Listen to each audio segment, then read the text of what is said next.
Hi, I'm back. Okay. Okay.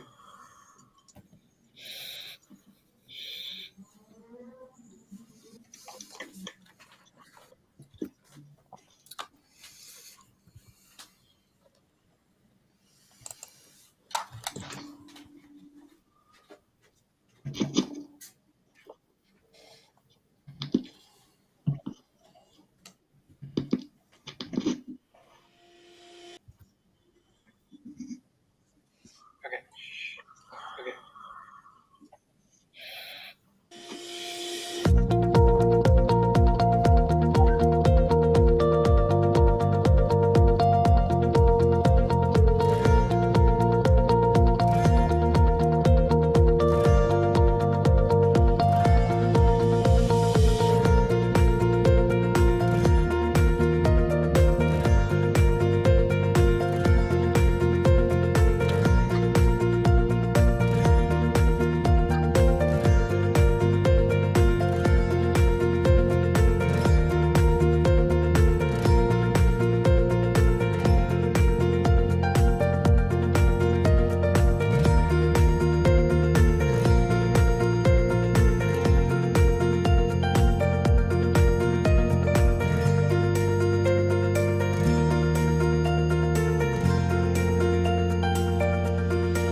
Yeah.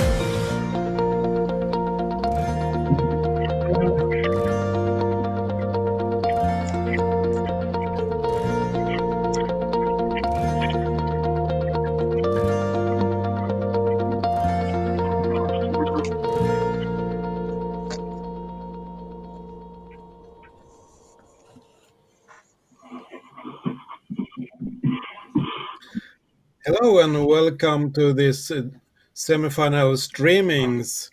I will soon leave my place to Ivan Chan, and together with Patrik Hirvonen and Daniel Olivares, he will guide you for this exciting semifinals between Sweden and yeah. There we have Ivan. Welcome, Ivan.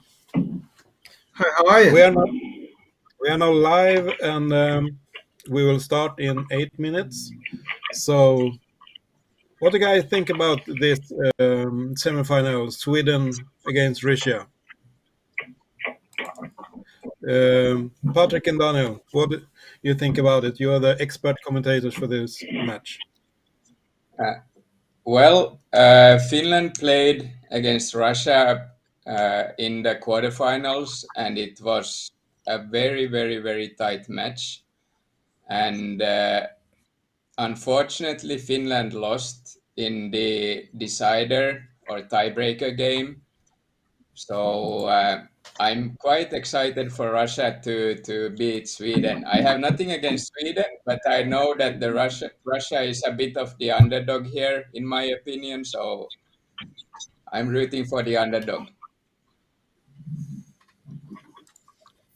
And Well, Daniel, above all, I think this is going to be very fun. I think it's going to be a hard match, not easy for everyone. Uh,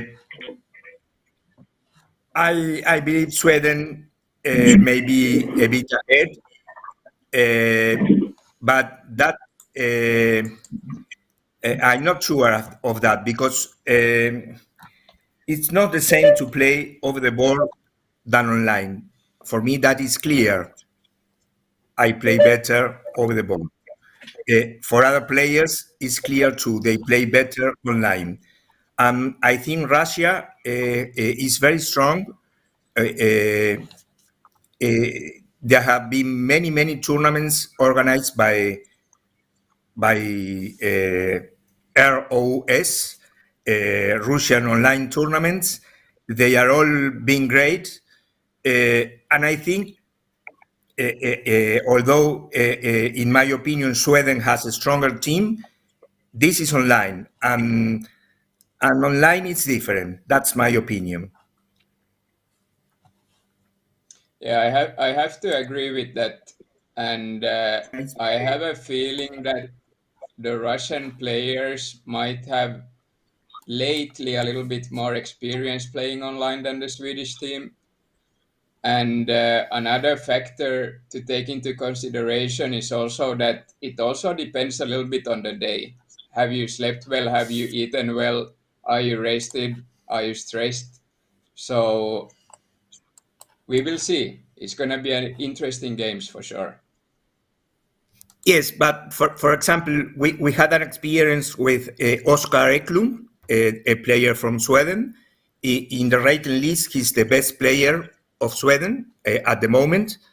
And we had a tournament with 4 players from Argentina, and Ben Seeley, Mario Madrona, Oskar Eklund, and Alex Ko.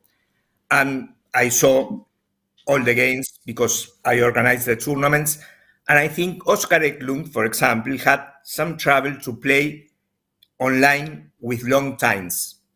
When you are over the board, you take the time you need to think. When you are online, it's easy to to use the finger maybe quicker than you should, and that's a big difference for me. Yeah, we also have in the Finnish team, we have a pretty good example of this. There was one of our team players was always the match finished and he had still 20 to 25 minutes left on the clock. Always the first one to finish. But also keep in mind that most tournaments that is played online are shorter tournaments, so they range from like 1 to 5 minutes. So it's still gonna be a little bit different also for the people who are used to play online. Yes, no doubt. I believe Oscar Eklund is very used to play online, but it's not easy to adjust to longer times online. That's what I felt watching some games.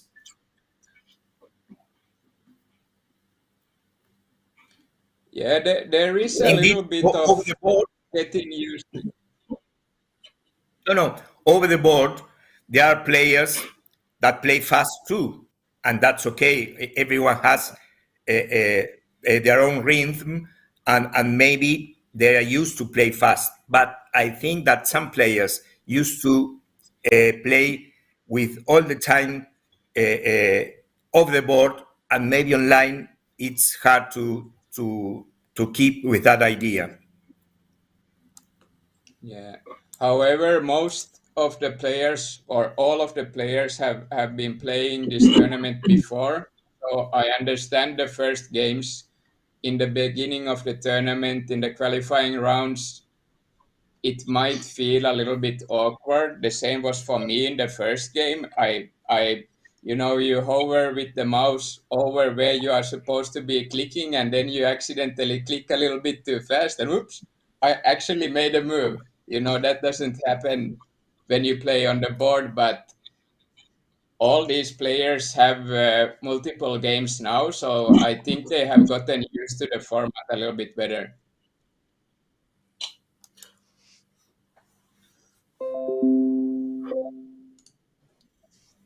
I like the opinions of Andreas and Daniel Olivares about which differ. To me, it's hard to decide an underdog. I don't exactly know if Russia is an underdog or Sweden is an underdog. In my opinions, these two teams are very even.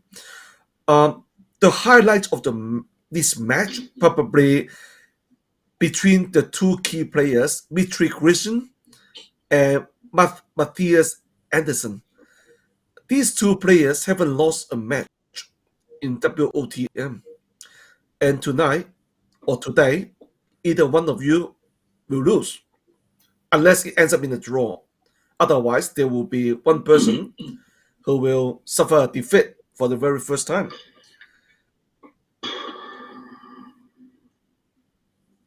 What do you reckon? That match is coming a little bit later on. Uh, and I think that the Russian player, I'm not wrong because I didn't check it, but I think he played more matches. He played than the Sweden player in that position because the Sweden player.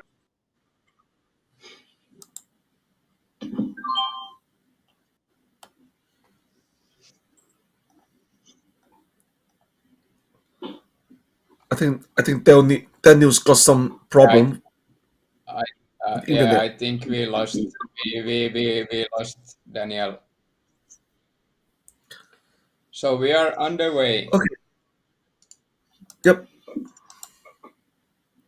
First match that we are looking at is Friend 39. Friend 39 is Oscar Eklund against can you see who's that?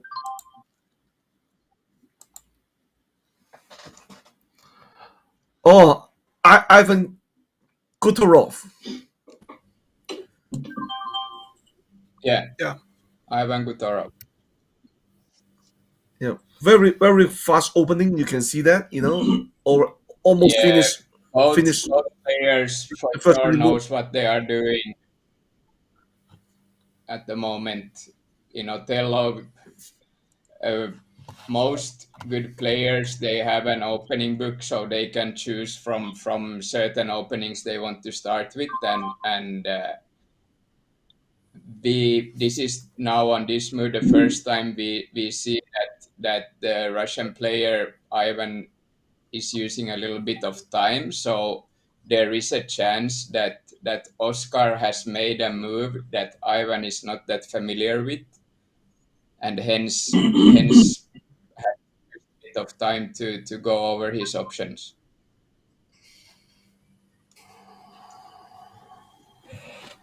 Mm. Daniel, what do you think about Ivan made a move A3? Well, I think in this kind of positions, for some players like me that uh, we are not so high level, many times it depends on of what you used to play. I would never have played A3 myself, but probably it's not so. It's not bad. It's just the kind of situation when you feel uncomfortable, and maybe other players are very used to play that kind of positions. I mean, White is in the center, but doesn't have so many moves. Uh, Opposite, Black is on the side, but has many moves. If Black starts to make moves on the other side, White will win the battle.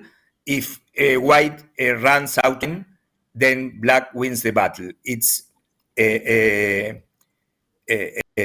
edge situation, and Yeah, the most important is that they know the opening and they know what they are doing. this is very Yeah, already I'm out of pretty book. sure both players know. Yes.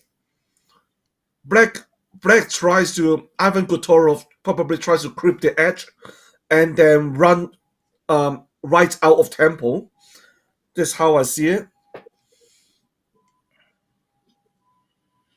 Yeah, well, at some point Problematics. he has to get to the other edge. So, but it's still early and very difficult to determine.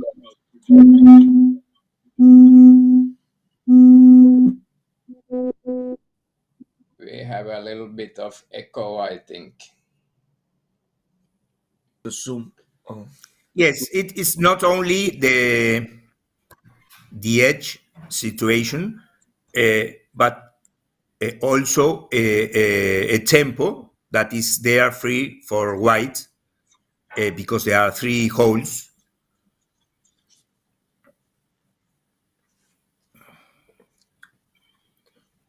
That's what I learned. Well, if someone try to creep the edge, right? If they can do it successfully, they can have a big win.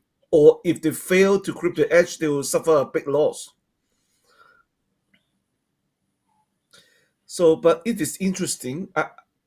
Ivan is a very experienced player. He knows what he's doing. Yeah, black went now for f1, which was one of the two moves I think were the only options. F1 or f3. I have no clue which one is better, but all the other moves seems very bad. So I do think black is still in book,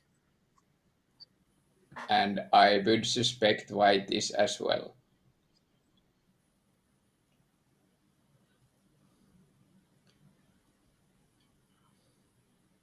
Black being the Russian player Ivan Butorov, and white being the white player Oscar Eklund.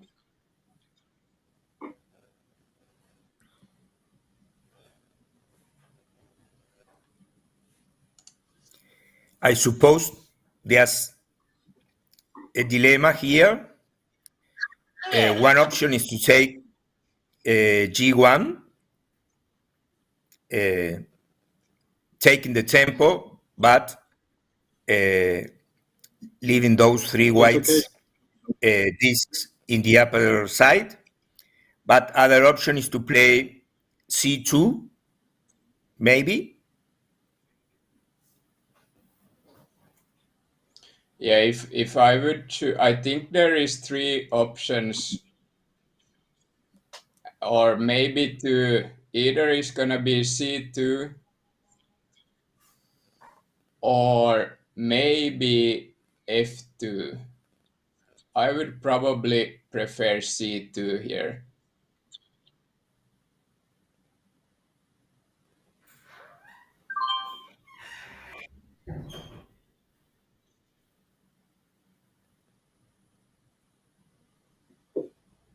There is a little bit of a dilemma with C2 because if white moves C2, black takes C1, white cannot go into D1.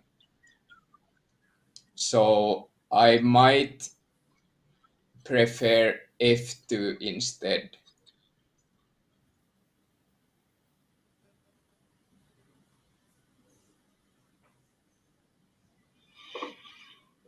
But if black loses the tempo, he will have to move through the white wall, and that would be bad for black. So maybe G1 is to take in consideration because black doesn't have many times, many moves. What would the answer to G1, Patrik?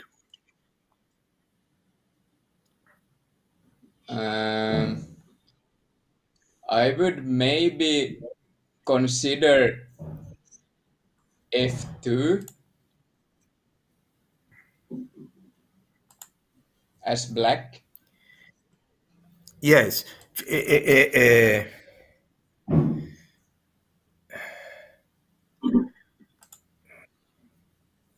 Because Yeah, F2 that's a white cannot sequence. go I don't know F3. if it's right or not, but G1, F2, C2, uh, and Well, let's see what happens. now it's easier. You don't have Yeah. to imagine the moves. There it is.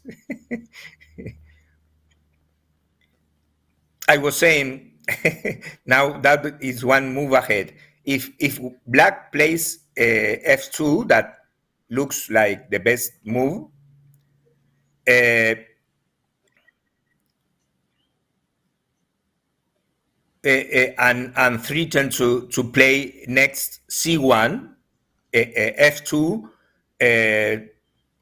get access to c1. Maybe white can answer c2, and if a black plays c1, then white can answer uh, f3. I I don't mean, think that there are any sequence. other options than f2 and f3. Those two options, uh, c2 doesn't look good at all. F2 for white, for black, and F3 for white. No, I Yes, mean for maybe. black now, f2 or f3. So that is the Ah, consideration for black at the moment. oh yes. All other moves are or looks pretty bad in case I haven't seen anything. But f2 or f3 should be the move from black. I would probably go with f2, but probably the better player being the Russian player, he would disagree with me then.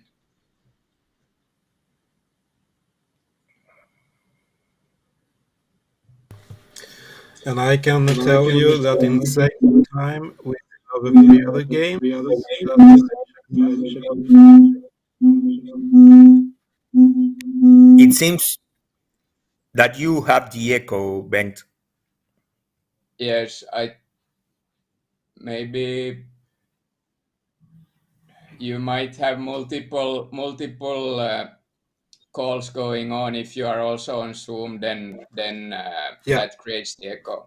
I fixed that. What I wanted to say that is I checking up the other three games, and it's for between Atamanov and Alneman. It seems that Atamanov have a small lead for a moment, and Yes, maybe we can tell the viewers that are not familiar with the tournament that at this moment there is a match of 4 players from Sweden, 4 players for Russia. Um, uh, we are watching and analyzing one of the games. There are 3 other games, and there are 4 rounds. The winner of the 4 rounds of the 16 games, then with more wins, go to the final. Okay, that surprise.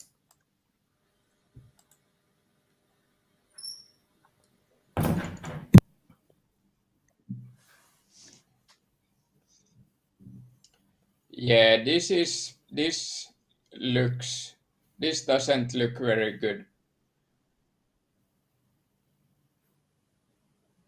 for black. I think white can create something from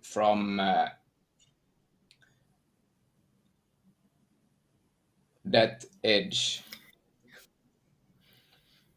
We could go D1, yeah, and then black is in trouble because now if black goes, now white can still go F2.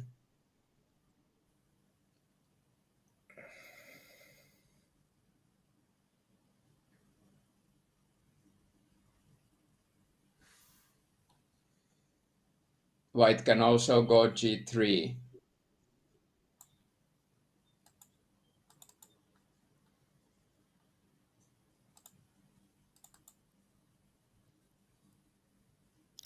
Well, I suppose now F2 deny access to C1, maybe, Yeah. Yeah. So or does maybe G4. You were sorry, suggesting G4. G4? G4. Yeah.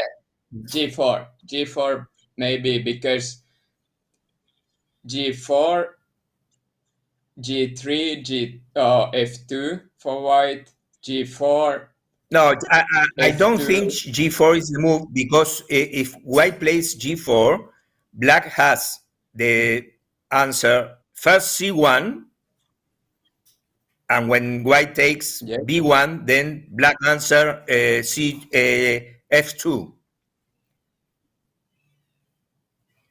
Isn't Yes. that And right? then If you white play goes F. G4, Yeah. And then white goes G3 and still denies access for black to C6. uh-huh. Maybe we are jumping a So little there are, bit too much ahead, but it's okay. There are two options then.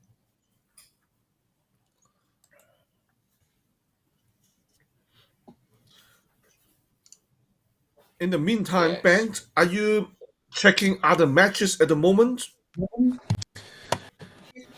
Yes. We're checking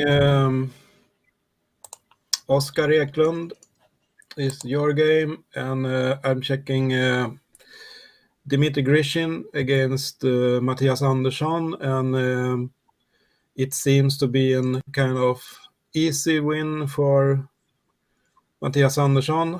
Grishin had some technical issues, so he was not playing his first 5 minutes. It's White have very good position in that game, and between Niklas Wettergren and Melikov, it's for me it's very close. I can't say who is in lead. It's very exciting game, I guess. Seems tricky. So I follow those game and coming back to you. And Uh, on picture we now I had see Dimitri.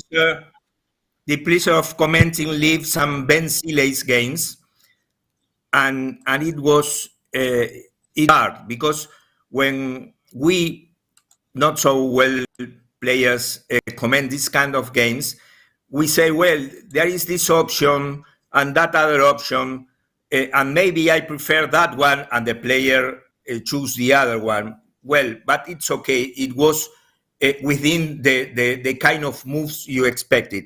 But when I did Ben Seals games, I was with Mario Madrona, and we were saying, oh, yes, he may play there, he may play in that other square, and Ben, of course, choose a move that none of us was even considering. So we, as commentators, Yeah. started to to sweat and and say, okay, Yeah.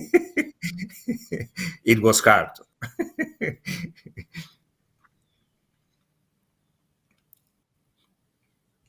For example, now, well, I was going to say, you have G5 and G3. Yes. Black Yeah. finally got I would access agree. to C6, and that was what we were saying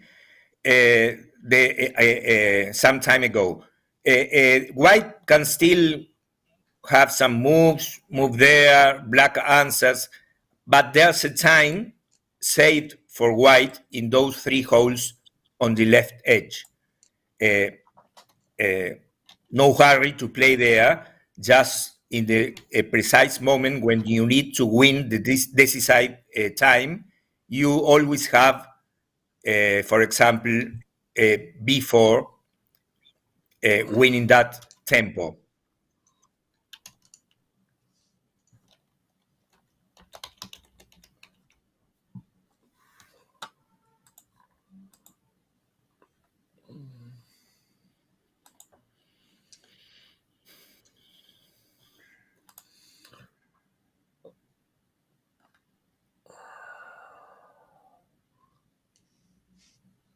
During this Well, moment, I probably would like to use the time, a little bit of time to talk about these two players' background. Ivan Kotorov is rated number three in Russia at the moment, and he has played 10 tournaments so far for his whole career. And comparing to Oscar Eklund from Sweden, um, Oscar played more tournaments, 48 tournaments in total. But in Europe, there's probably more opportunities for him. And now he's rated number one in Sweden and number six in Europe. So if you look at the background information, Oscar Eklund probably, have the edge, but Othello is an interesting game. So you can't just work it out by max that who can play a better game. You just have to play best on the day. Yeah, it's also it little bit depends on who has been practicing and who has been actively playing in or during the pandemic. I don't expect anyone to have been traveling around the world playing Othello tournaments. So some people might have played online while others might have taken a break. So it's not just looking at ratings might not be the best thing to do. The funny thing is, I attended the 2019 World Othello Championship, and most players I spoke to would tell you, "Oh, I haven't practiced." They try to downplay it a little bit. So this is an interesting thing, but in fact, some have probably done more preparations than others. Yeah, well, you uh, don't win a- the World Apollo Championships without practicing, but you can still play and have fun, but you cannot win. another No, situation, they just returning to the tell you a game, story. Yep. is that when White used the tempo in B4, uh, switch the color of the disc in G2, and then getting that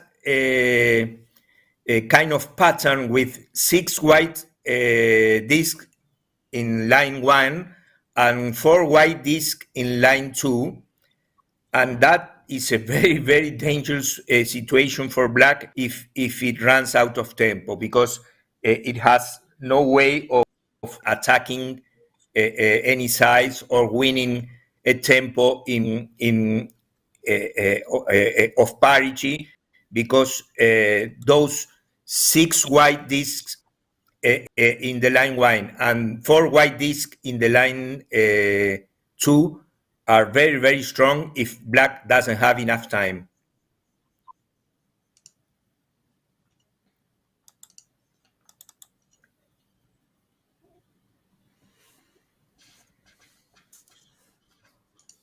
For example, of course, if now white plays to h7, probably black will immediately go to g2. But now, having played b4 as I expected, now white is threatening to go to h7, and black has no answer in the upper right corner. Oh, Yeah, doesn't look now very I go. good for black at the moment. Do you think I play h7 here? Yeah, Or I think most of the lines for white is already a win. White could go h7 for sure. White could go a5. White could go f7, c7. Probably all of these lines, even e8 looks good. So it's gonna sorry, be an uphill I battle for the Russian player here. I misunderstood what you said. I thought it was a black game. That was No, I no, no, no, surprised. Okay, no, no, no. It's okay. it Now, looks very white. I would yes. Now I kind of want to go with e8 here to keep black having to make moves. Wait. I might change my mind. I would like to turn the black disk on the diagonal and also get access to the other diagonal by being white. So I might go with a5 here. Then I have a yes, full probably. diagonal and also get access to the other diagonal just in case, because it's very difficult to lose in this situation, except if there will be some shenanigans with diagonals so you don't get access to the corners.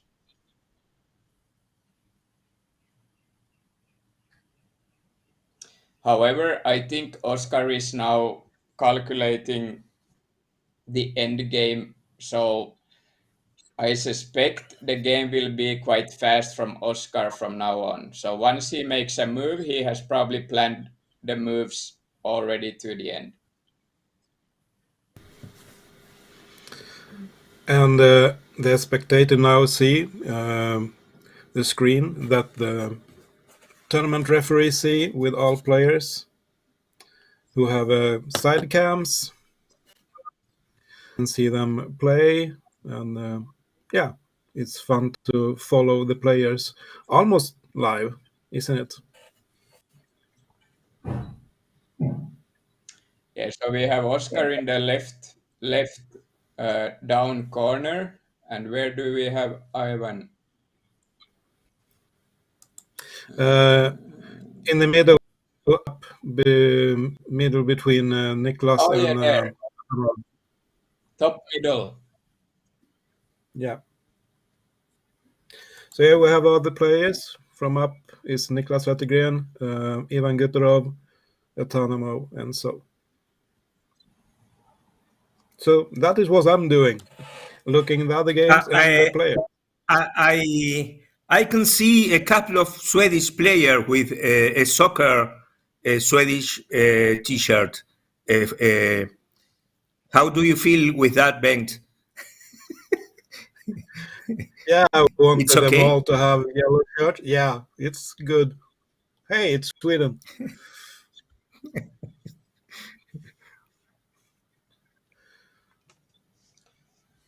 Yeah, the end game will just be a formality here. Unfortunately, the first game will run a bit short Well, maybe due I can go back with what I was saying. For example, yes, in the upper right corner, uh, now is a white turn, but suppose black has to play. There's three holes, but black can take advantage of that. If black plays, for example, G2, for the pattern that is there, white has the possibility to play first in H1 and then in H2. White played the two moves in the right upper corner. So that is why black is so cooked here.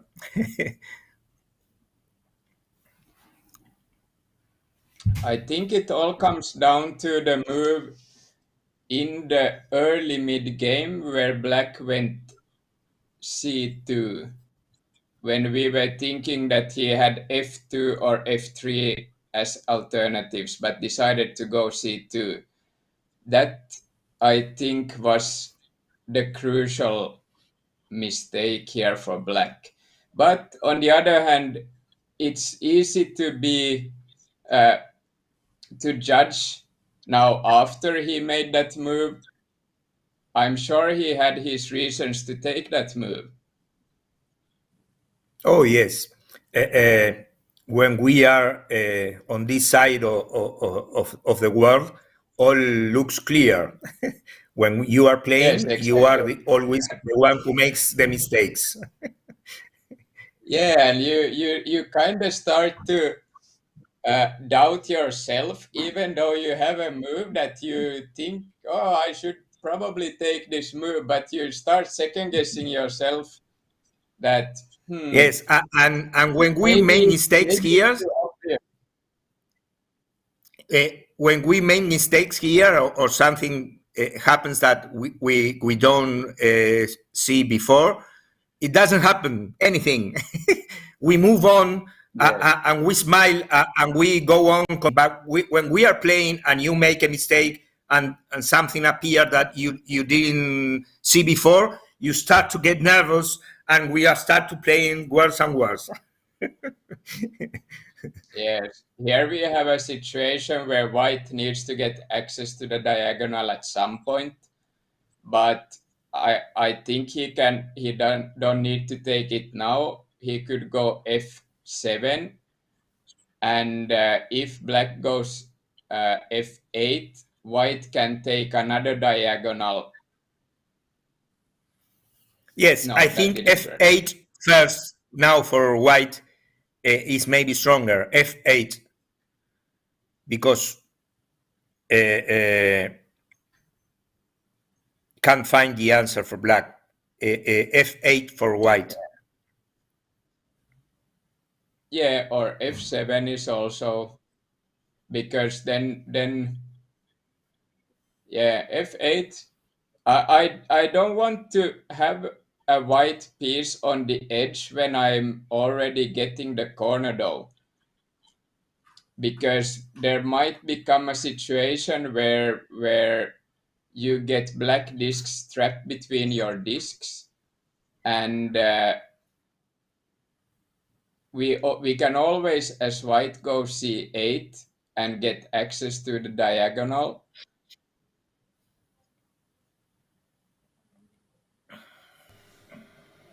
Black have an answer to that though, but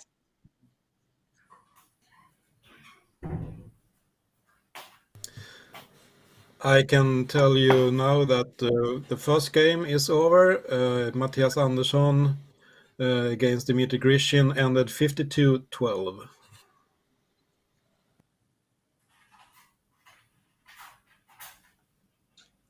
So Christian lost for the first time in the WOTM.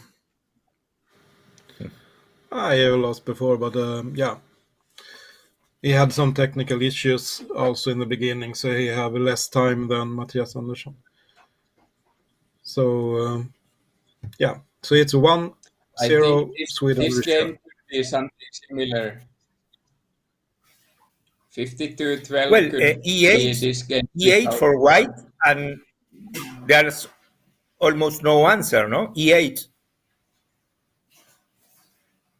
Yeah, There will be a swindle. Any move black choose, it comes a swindle. If I'm not wrong, it comes a swindle in the three corners, or not. That's interesting. Look, now there's a swindle.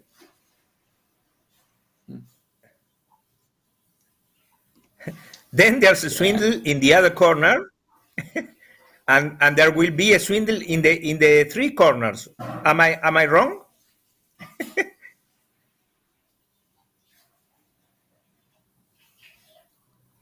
Well, first swindle, a H8 and HC after that.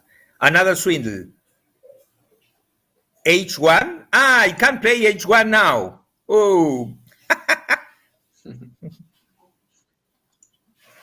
well,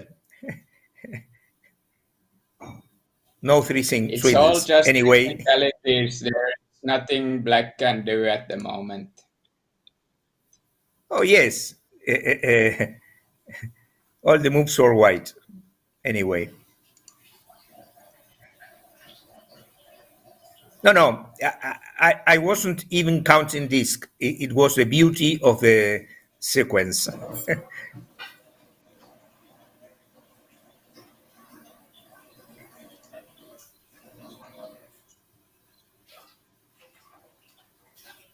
Mhm, mhm.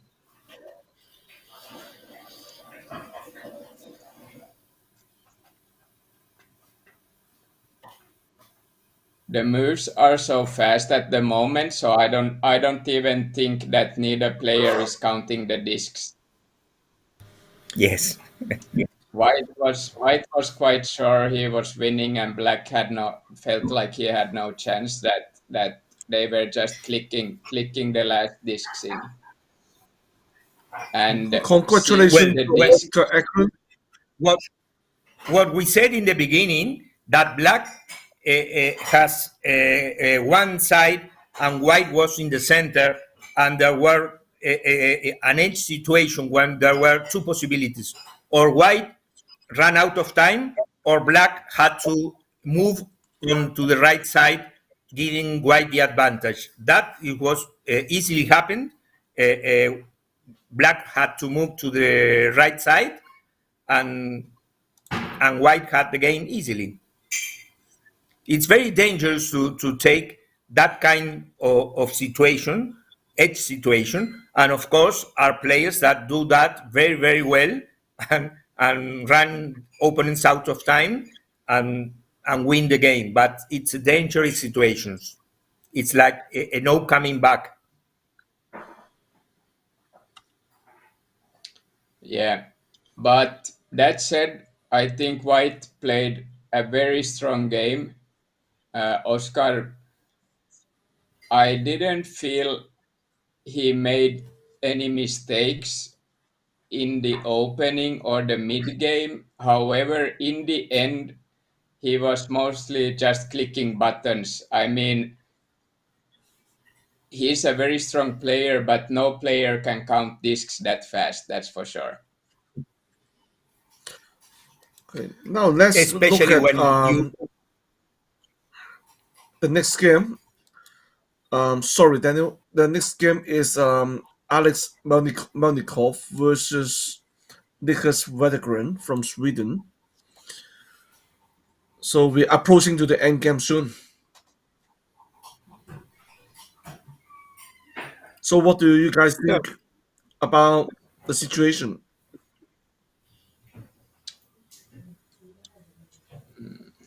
Well, we haven't have had time to assess the situation yet, I would say.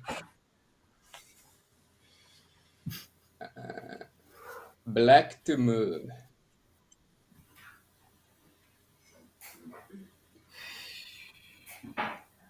This looks white. yes, I especially think white if has, black has to move, it will change the position a lot. Does yes, not if quite move the here. move was white, yeah, if the move was white here, I think it could be fairly even game, but since it's black's move, I think Yes. white is quite far ahead. That's interesting because sometimes when you have a position, if you give, of course, if you give white, maybe black is better. And if you give the move to black, maybe white is better. But it's the slight change in this position. If black has the move, I think it has a very, very bad position. Yeah, so in this case, if you are black player, you just tell white that, oh, you can move again. I'm okay. I don't. You can take another move. Obviously, that's not allowed in the rules, H3, but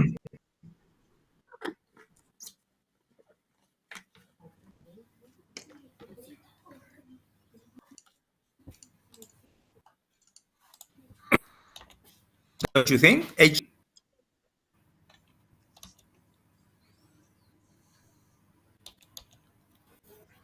yeah,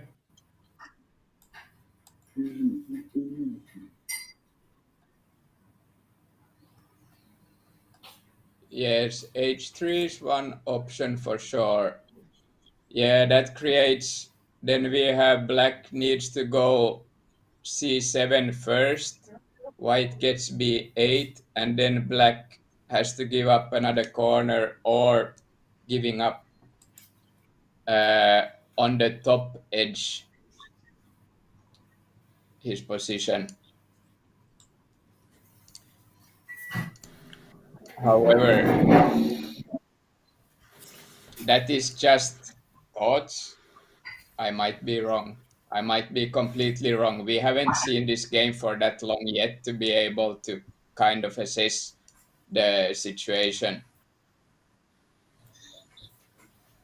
What we can say about the players is that Niklas Wettergren is the Swedish champion for 2021. And Melniko is one famous player. He had played semifinals. It was a long time ago. First time I met him was 1990 in Stockholm World Championship, and he was one of the top players there. So it's two good players. Yeah, I remember playing with Melnikov also when I started to play Othello back in 2002 or maybe 2001. I think it was, yeah, way back in the day.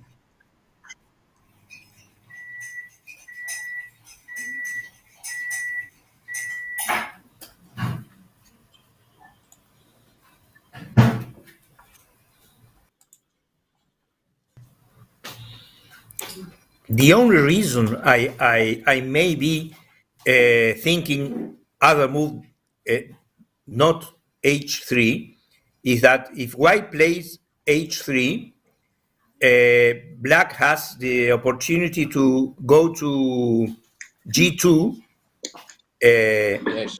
getting the diagonal all black, and then has another tempo on the upper right corner. But I think that even in that situation is good for white. But maybe white is trying to avoid that. Yes. I think you are correct in your assessment. But what would be the avoiding move in that case? I can't find it. Could it Well, be maybe something like, another possibility is to play b4, because there is a diagonal all white that goes from f2 to c4. b4 may be another move. I prefer h3, but maybe b4 is into consideration.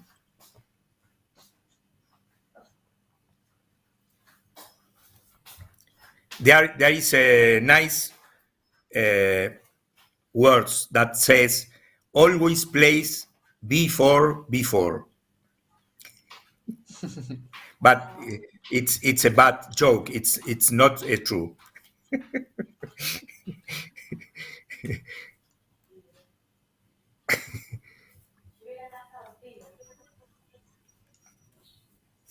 That, for example, there is a famous words that are very true. That where is a hole, play before. So, as expert players, I'd like to ask you guys, what is White's consideration at the moment?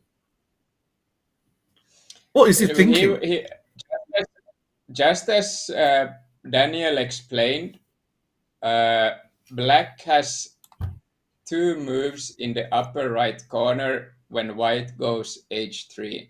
So black can go g2, and white has to break the line somewhere, and black can take another move in that upper corner, and white has to again take a move somewhere. This was the move I was looking at.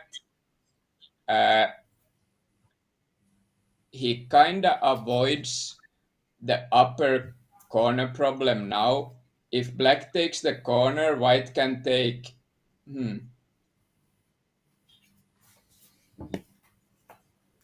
I can't find the reason of this move. Maybe because I'm not a good player. I would answer here G8. Was it? I hope that's not a misclick, eh? No, no, no, no, for sure. He used a lot of time here thinking, and I mean, he wouldn't think for that long and then misclick in the X square. So this is guaranteed a move that he has been Yes, considering. That move and is laughing. and and it can be a misclick because you can play in the other possible moves h8 and h7 were clearly horrible, so it's a decision. And it's a matter of But parity, but I can't find the reason. well, here is now you have 8 empty squares on the right side of the table. So we have the from those 8 squares, white can get the last move if black now plays, and he has to obviously play to the right side. So if we assume d1 will be the last move white takes, or somewhere else in the right side of the board, uh, then black is forced to play b1. Uh, However, black ex- will be able to play c7, but then white might have better moves available. Maybe b4 or b6 in this case. no, I think you are correct. There is no c7 for white. That's the reason. That's the reason. Excellent. Yes. uh, if black and white go through the 8 discs available on the right side, then black will play in b1, and it will be easy for white the win. That's correct. That's the way to do it. Why did you mention c7? There is no c7. For example, h8, white answer h7. Yes. uh, or maybe black may play I'm b2. talking about if white goes d8 at some point, then c7 will be available for black. Yes, But and maybe black may if force white is to able to avoid white it, to choose.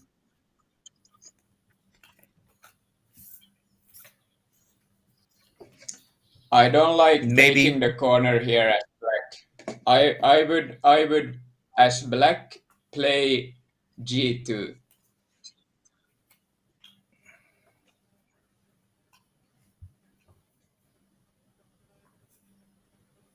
It might not really save the situation, but h the corner h8 I think is a losing play. Then you are forced to play b1 as black before the white breaks the black uh, edge.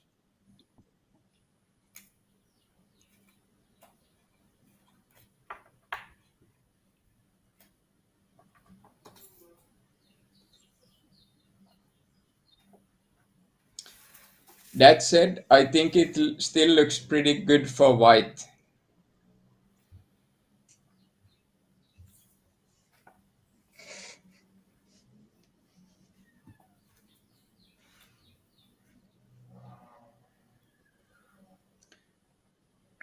So we still have 2 games going, this one and one other game. In the first 2 games that finished, Sweden won both. Yes, and now we have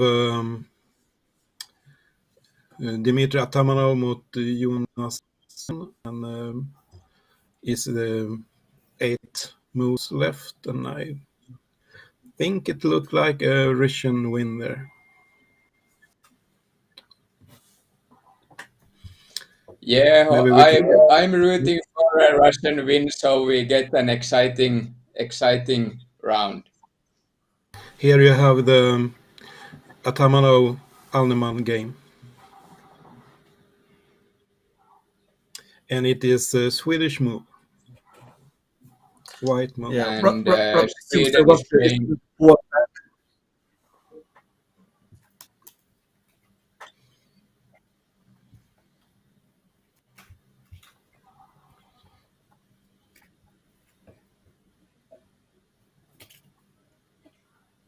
Yeah, this is a little bit of a tricky end game. Obviously, the players have had time now to assess the situation for quite some time. Yeah. Dimitri have Dimitri 50 only got seconds left. 45 seconds left. So Very he's tricky. under time pressure. I think here the move is A4 because White probably has. Oh, mm, He goes okay, for parity in the end. Yeah. Well played okay. by Black. Under time pressure. Yeah. So we have a Russian win. So it's 1-2 for the moment. So we can go back to the other game again. Yes, let's see what's happening in that game. It's getting a little bit exciting. Well, yes, okay. Let's see. Black went there. Can Well, what we were saying now, H3. Then there is no way to avoid that sequence you mentioned when Black is forced to play B1. Yes, I think this is the same sequence as if he had taken the corner. That's why I would have gone to X square G2. Yes, I don't know how it plays out, but usually if you have two moves that you kind of know that plays out bad, go for the third one and hope it works out. Okay. Especially if you are under time pressure. Well, White can play. Okay. I was going Yeah, to say White White can play White will in play the G2 sequence. too. Yeah.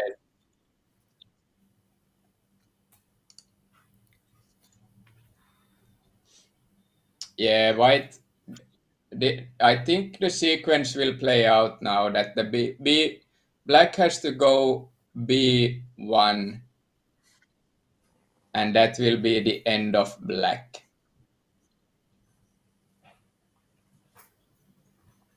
Because then White can Yes. take the corner and Look, work from there look at and this, just Patrick. build on that. Let, let's check this sequence. What happens if Black plays G1 now? Because G1.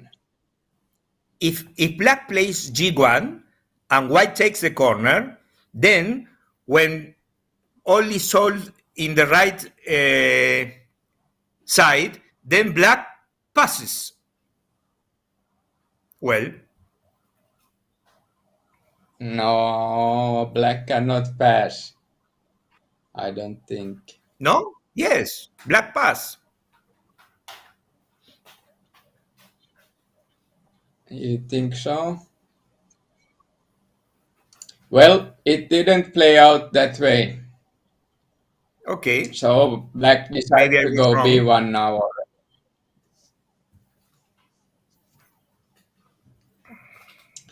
And this should be now a fairly comfortable win for white. Well, but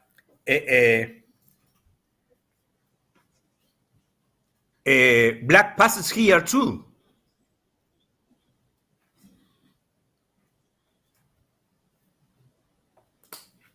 I don't like how white play this.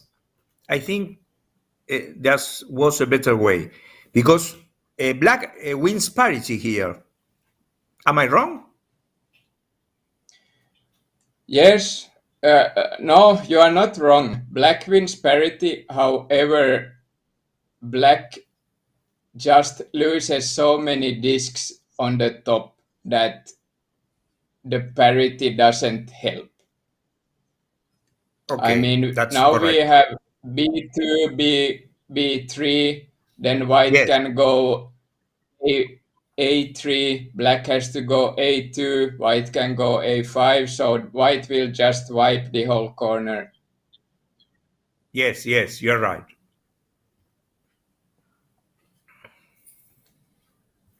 Easy win for white. And Well, it even wasn't wins maybe that parity. easy. There was some trickery in the mid game. I mean, now yes, it's easy, but usually in these kind of games, the whole game is decided on one move. As we saw in the first game, we suspect it was the C3 move. We don't know. Here, we don't know which one was the deciding move. It might have been made already before we started watching the game.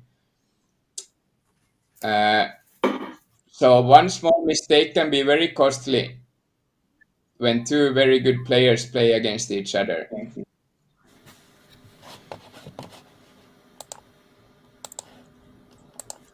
So first round's just completed. Sweden got 6 points, 3 wins, while Russia got 1 win by Dmitry Atamanov. So it's 6-2 at the moment. Yeah, in the next game we start in Two very good players play against each other. Yeah. and next games round 2 will start in 9 minutes. And yeah, so if you guys have something to tell about the games we saw or just about the players, please tell. Амин, закрой, пожалуйста.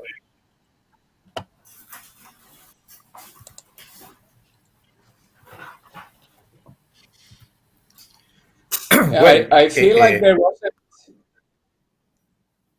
yeah, we are talking with a little bit of a lag, so that's why we kind of talk on top of each other at some point. So when it's silent, you start, but then you come with a lag, so then you notice a little bit too late that you're actually talking on top of each other. Yeah, and it is very irritating to look at the video on the same times because my reaction on the video is like 2 seconds later, so it's a little disturbing in fact. But yeah, that's how it is. We're happy to give you everyone a nice show and let everyone see 16 interesting games. And tomorrow we're looking forward for Japan against China, Ivan. China versus yes, Japan. I saw the studio Othello. I watched the studio Othello, and it was interesting the different kind of approach from China and Japan to the tournament and to the match, because China, even you said it was similar, but for me it's very different. China changed the players for all the matches, and that's great because they have many players to choose from, but they are all strong. Maybe some of them are stronger than others, but China played with very strong players all the matches. Instead, Japan chose uh, uh, young players, very young players in some matches, and not all of them were strong. So it's interesting to watch how it's going to happen tomorrow. If Yeah. you want my opinion, I think China is clearly ahead because of this. I think China will choose strong players, and of course, you can say of Japan the same. There are thousands of very strong players, but when they play with against Argentina, all Argentine players want to one of the Japan players. So of course he was not strong at all, and I think that approach it's uh, going to pay tomorrow for China. My opinion. I think Japan has kind of uh, played with stronger and stronger players the further the tournament has gone. We faced Japan also, and we had zero chance against Japan. The first games they played in the group stage, uh, cannot say if strong players or not. They might have had a bad day or something, but the players we faced were definitely no joke. And I kind of expect that Japan will bring stronger and stronger players the further the tournament goes. So you are tipping Japan while Daniel is tipping China. I Well, wouldn't say if I'm tipping Japan. It really depends on who Japan will play with. China, we know for sure, is going to come with a very strong team. Japan can match if they want to, but will they? That's the question. of course that's the question, and after Studio Othello and what Tad said, oh, these are the players.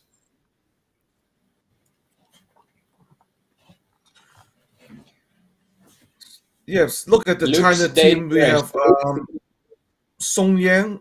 So no need for introduction. Probably the best player from China. Du Zhouzi is a very talented player from China. Dong Zheng. Okay, we call her Zhang Dong. She's a female world Othello champion 1 year. And the last player, Liu Le. Liu Le is a 19 years old online player, never played OTB before, but they said that he's pretty strong. This is what I know about China. Yeah, it's gonna be interesting to see a new player then. If it's the first time he is participating in. I mean, this is obviously not an OTB tournament, but you can still see the players playing, so that might be new for him. Yeah. I don't know if I haven't told that, but they had China had a tournament last week, and those 4 players is from the top 5 from that tournament, a qualification tournament for this match. So I don't know how many players who was playing in that, but yeah, if you are top 4 in top 5 in that Yes, tournament, and they are very strong. I heard that in Studio Othello, and I thought, okay, that's the way to do it, of course. And I think I still go for China in that match with those players. Let's see tomorrow. It's 2.5 Can we minutes to agree? next game. It's almost an anticipated champion there, or not? Can we agree on that, or not? My Swedish heart say no. Okay. Okay, we have 2 minutes That's right. next game. 2 minutes next game, and that will hopefully be Niklas Wettergren, Sweden against Dmitry Grishin, Russia. Do we have anything to say about those players?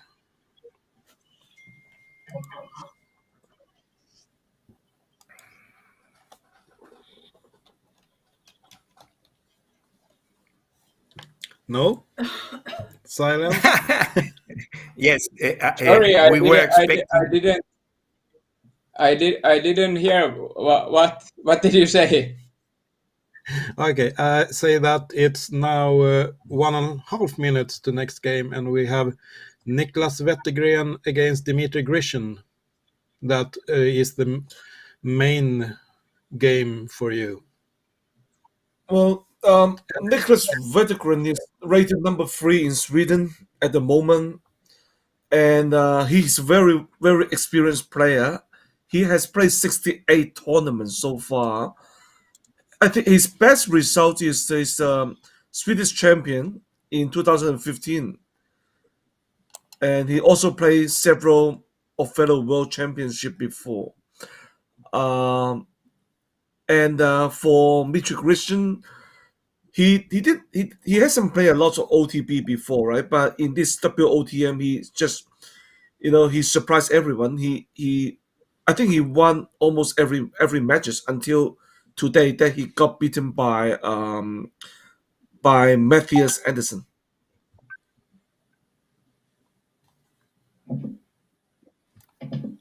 Yeah, it's there is not so much information about uh, Dmitry Grishin, mostly because I don't think he has played outside Russia much. And I mean, the tournaments they have in Russia, the information doesn't always reach to uh, let's say to the European players, and they have their own small but strong community in Russia. A little bit like Finland, we also have a very small but strong community. Yes, I just found And out Niklas is Nicholas. obviously very strong. He's also a school teacher. Nicholas. Yeah. Can we get Coming from Argentina, Dmitry? I'm going to say one. Well, it started. I say later.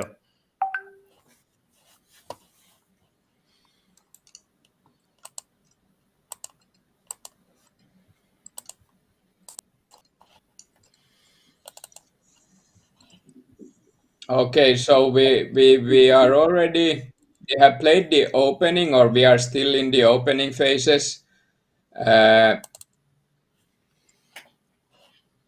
Both players are now probably thinking, what line could I take to kind of surprise my opponent a little bit? What line does he expect me to take? Can I do something different? Here, given the black's fast move, black is most certainly in book still. So Niklas knows this opening by heart, and it feels like Dimitri has to play catch up a little bit. Uh, it doesn't mean that he's behind, but he might not be that familiar at this opening. Fast move.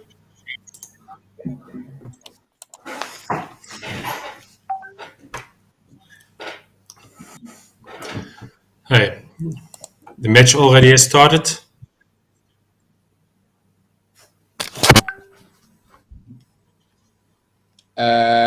We have some lag with the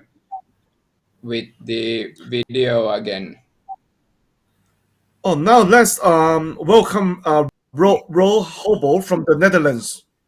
Welcome, Roel. Hello, Roel. Hi, Ivan. Hello, hello. So I missed the opening.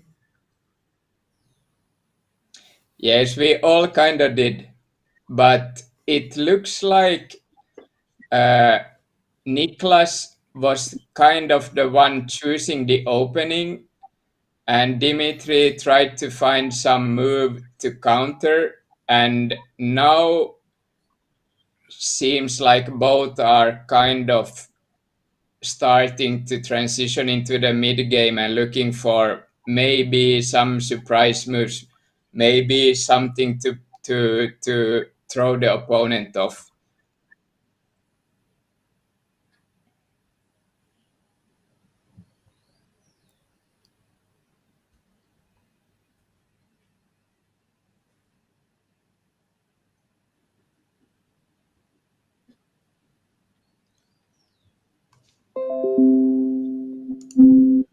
That's exactly the move I expected for white to play.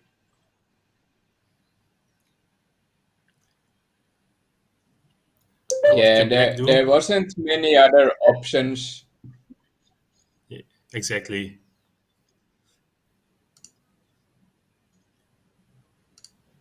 Already looks a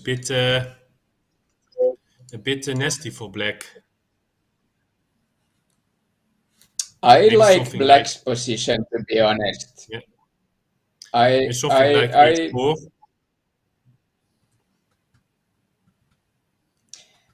I feel like Black made so fast moves in the beginning, so I think he has a clue of this opening. It's not an opening I'm familiar with, but given his moves were so fast, I think he might have a clue what's going on. I like Of course. f4 in this position, a4 for black, because Sorry. f4. Oh I was yeah, yeah, suggesting that move yes. because although go through white wall, it doesn't have less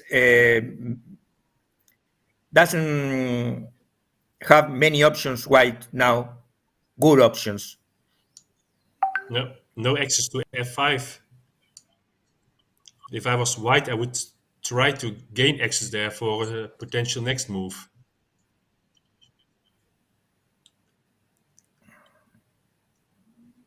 You can get that by For That going to example, that d1 playing seems now. not really. d1, for example, d1.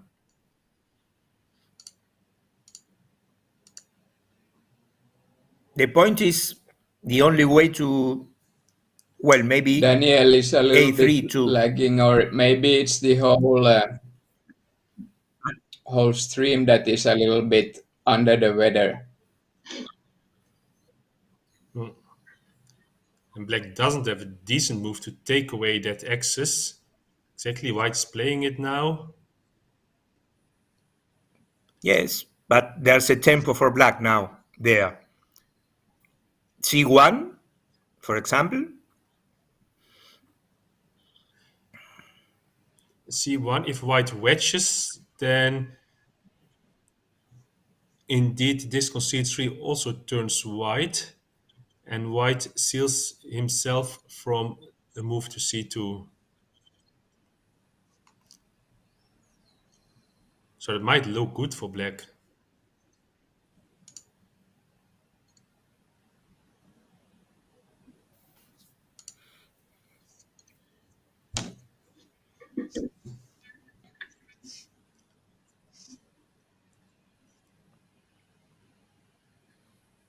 Uh, so Sweden is 3-1 in the match. Yes. Yeah, in the first round. Yeah, but there's still 12 games to go, so anything can happen.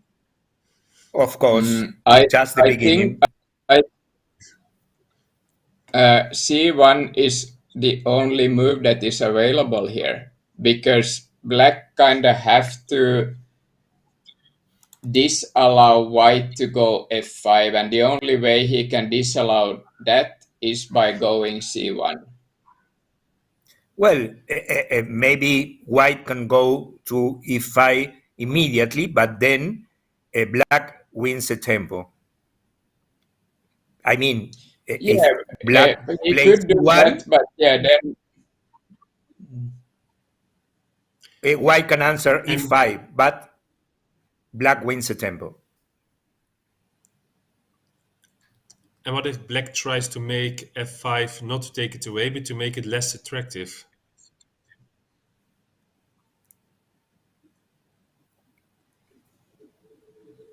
Playing, for example, f6. f6. I was thinking about that, but I don't like that move either. I So I indeed, I think still like c1 is a much f5 better option. after f6. Yeah. I still prefer c1. I like very much, by the way, uh, the way Alex Ko explained these Mm. situations.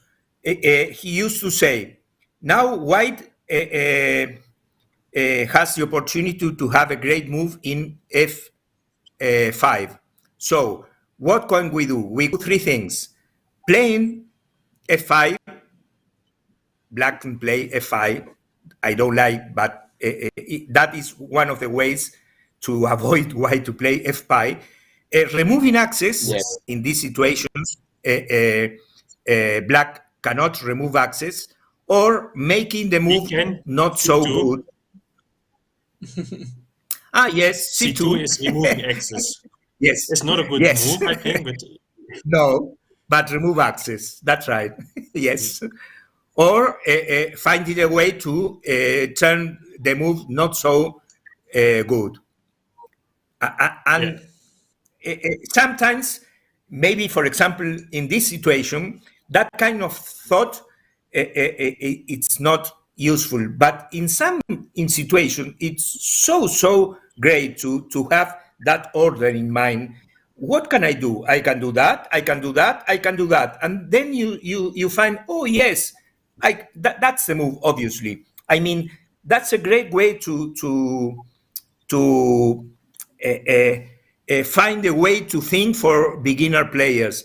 I think it's a very nice sequence of reasoning. But maybe in this situation, I have another one.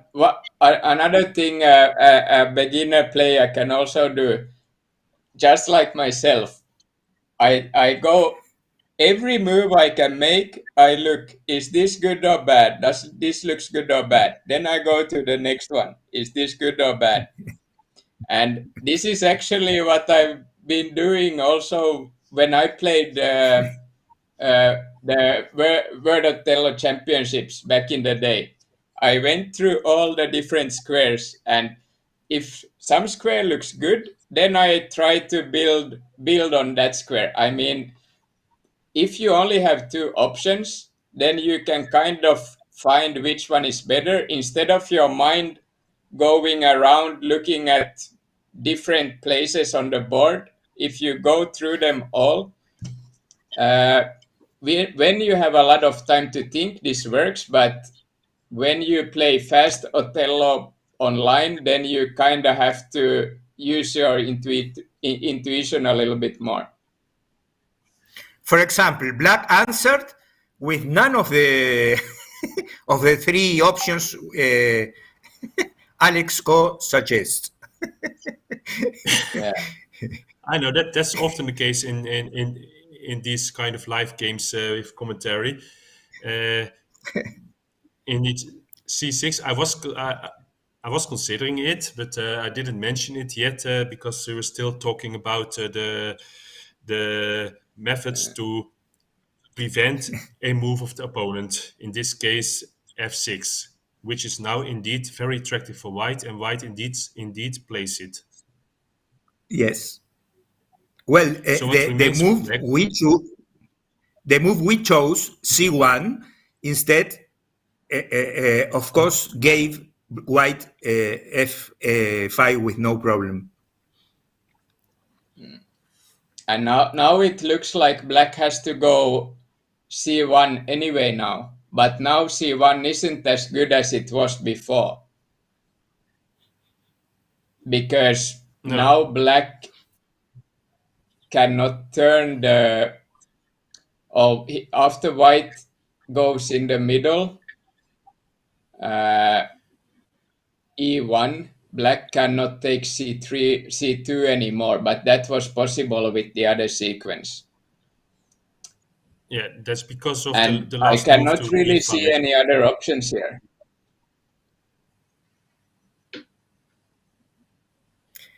Uh,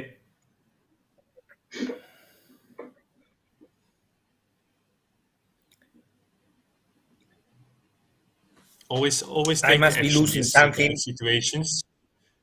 Black gets a free move at g1, which he can save for any time he wants.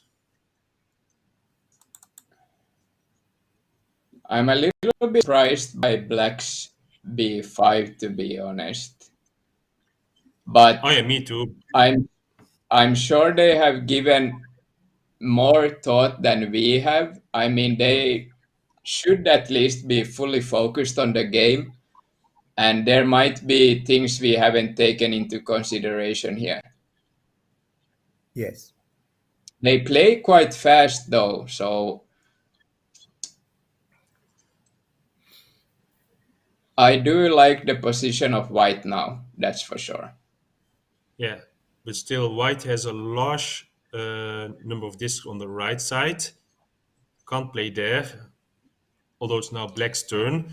One of the main lessons is also okay, play on your own side where your discs are already there, and do not play at the right side because then you give white opportunities there. So keep as much to the left as possible. That would in this case be d7, and you force white to play on the left side of the board and uh, trying to make his mass on the right side even bigger. You see d7. Yeah, it's a little bit like it usually in the early and mid game it plays to try to play silent moves, things that doesn't open up a lot of possibilities to your opponent. Yes, exactly. But it's not always the case. What you're saying, sometimes a move opening up two possibilities, can be better than another move that opens just one possibility. Of course.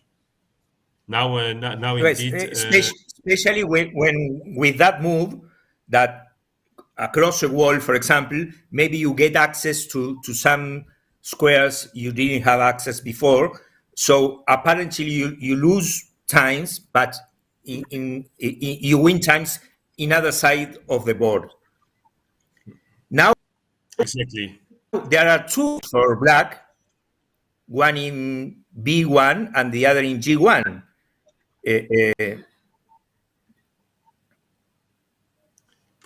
Both potential tempo gains. Yes, He can save them for any time he wants. and that's very strong because that's the exact sentence. Anytime, and you choose the time, and the time you choose is when he Yeah. knocked down the opponent. And in this situation, do not play G1 before B1. Because if G1, then white can go to B2, taking away the move to B1. So therefore, B1 has to play it first. Now white probably will go to E7. It's a good move. And then I would, as black, just immediately capture it for the same reasons as I said before. E8, and then you forces white to play on the left side of the board again. Just stay away from the right side as long as possible.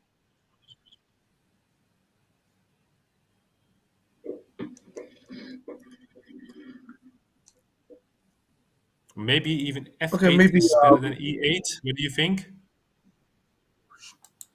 Yeah, I think What did you say, f8 Ron? or then I might want to start to turn from the top right corner. So maybe we go G1, white will turn the D7, then we continue with h3 maybe.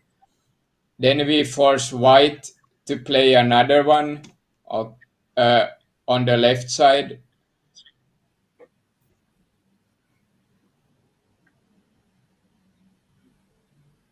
Mm, Yeah. But H3 is only attractive after G1 has been played and after white yes. captures B7. That has to be white, that disc. Yes. Um, for those And now it doesn't look audiences like it who becomes white. not quite familiar with the wing system, you probably will see their two names, like NICKE123 from Sweden. That is Nicholas Wedegren and from Sweden, and B3 Dart is Dmitry Grishin from Russia. But um, as you know, most of us would like to use our nickname to represent ourselves. So, yeah, just to remind our audiences that they're actual players and they're famous players as well. Nicholas is Here we playing have a black at the moment, and Christian is playing white.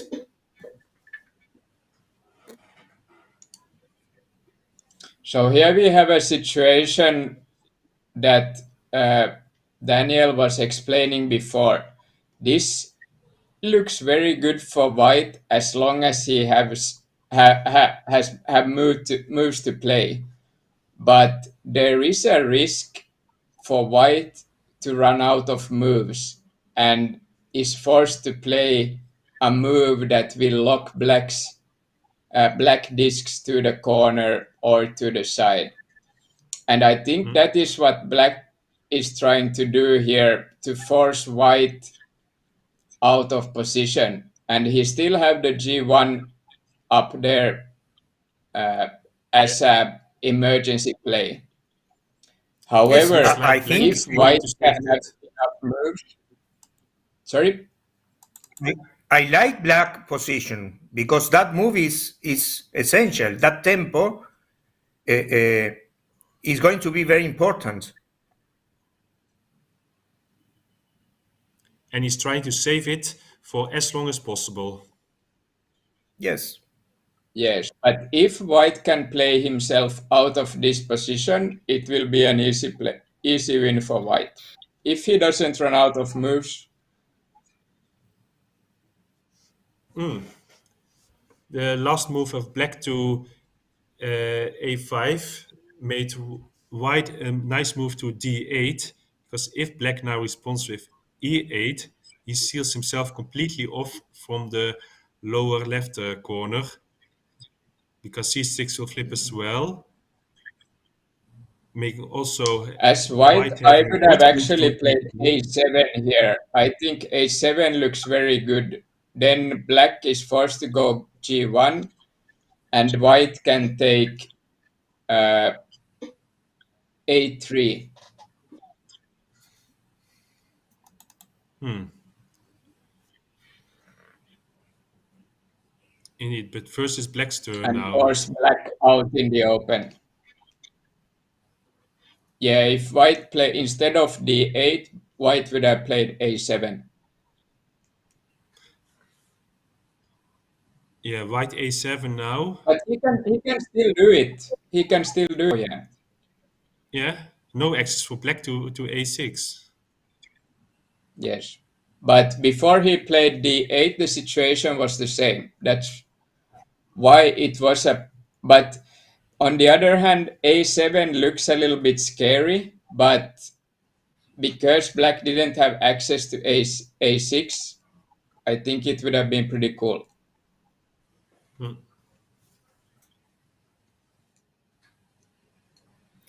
Yes, the situation is that if black plays, for example, against or after a7, if black Yeah, plays now now we have the g5, a7. Now black has to open it on the g5, I right was side. saying, Yes, but white has the disc in A7, so there's a big difference. Yeah, but that's not too bad in this situation. I like white's position here. I want to be white. If I could choose, I would take white. Me too.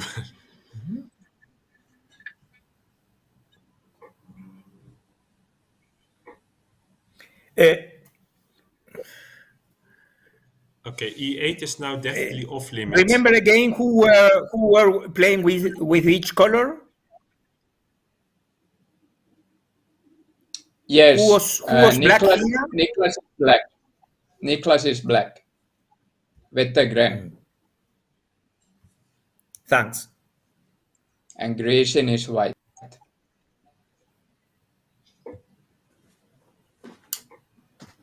Is there anything else in G5 what black can do now? Yes, G. E8, but I prefer G5. E8 is possible too. No, E8 leads to a nice response for white to B7. Yes, yes. I Then black there is there screwed. is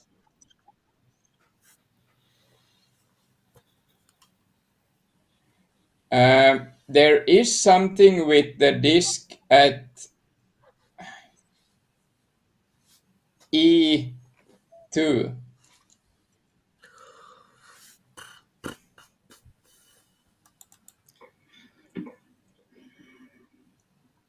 and That this then can be taken away using H5. there is also the combination of uh, H5, white moves H4 or G5, and black can take E8, and white And doesn't then no have access to access to the B7. diagonal. Sorry? And then there's Was no there? access to B7 for white if H5 is played first. Yeah, no access H5, to B7, but also no access to uh, F7. indeed.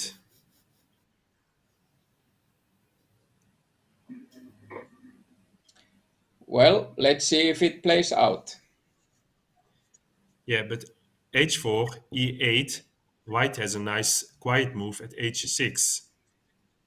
And if white plays Yes, H4, but then it's not nice for black to black take had it. access to, but black had access to A6 in that sequence.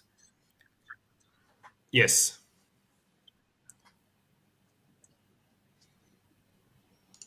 So then black can fully force white to take the entire left edge. Yes. H6, A4, A3, A2.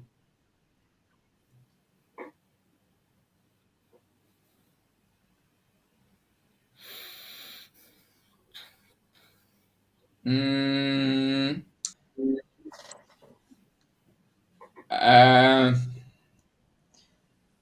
Now, if black goes G6, doesn't that give black a really good position?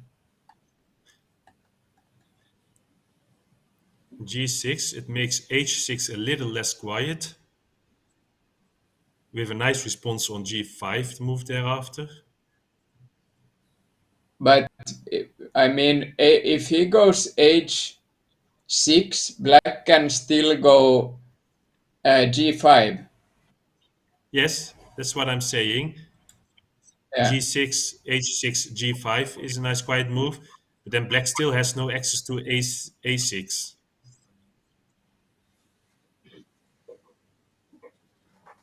Or now I like G6 and then I white like plays I G5. like G6 here. What if white plays G5 after black G6? We go H6.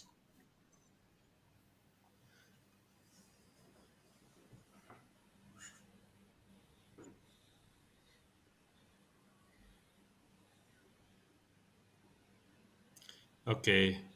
Uh, And then force what I a4, was saying, a3, a2. I was saying before, without really watching any sequence in deep, is that this in A7 stands there. So if the positions evolve, it's going to be there for later this disadvantage. Okay. For And then example, force. in this sequence,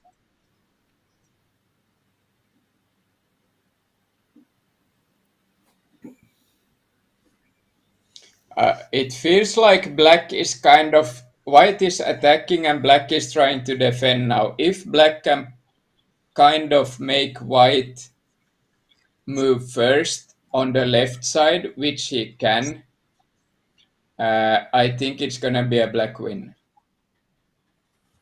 Bengt. Ah, really, the g6. Now I'm curious what white Yeah, will do. I think it looks very good.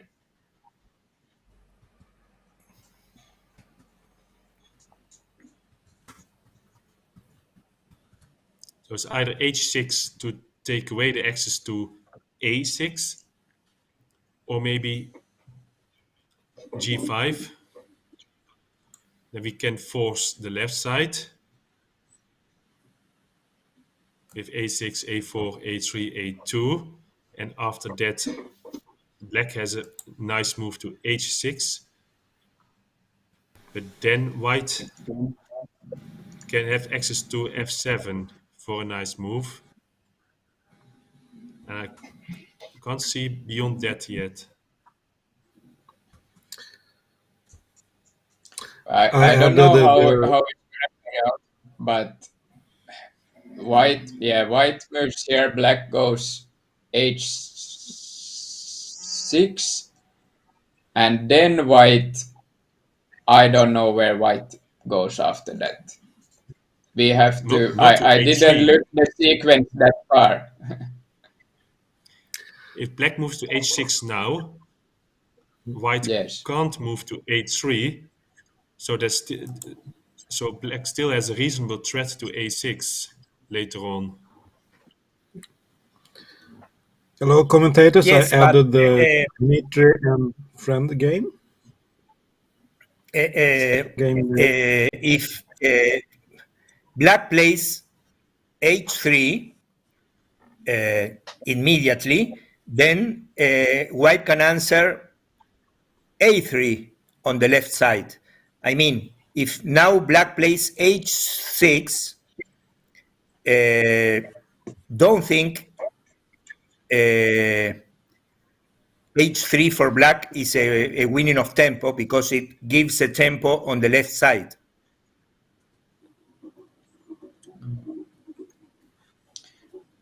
Yeah, Just but a bit of this is I white think But moves anyway, after e6. just a bit of update of anyway, another game.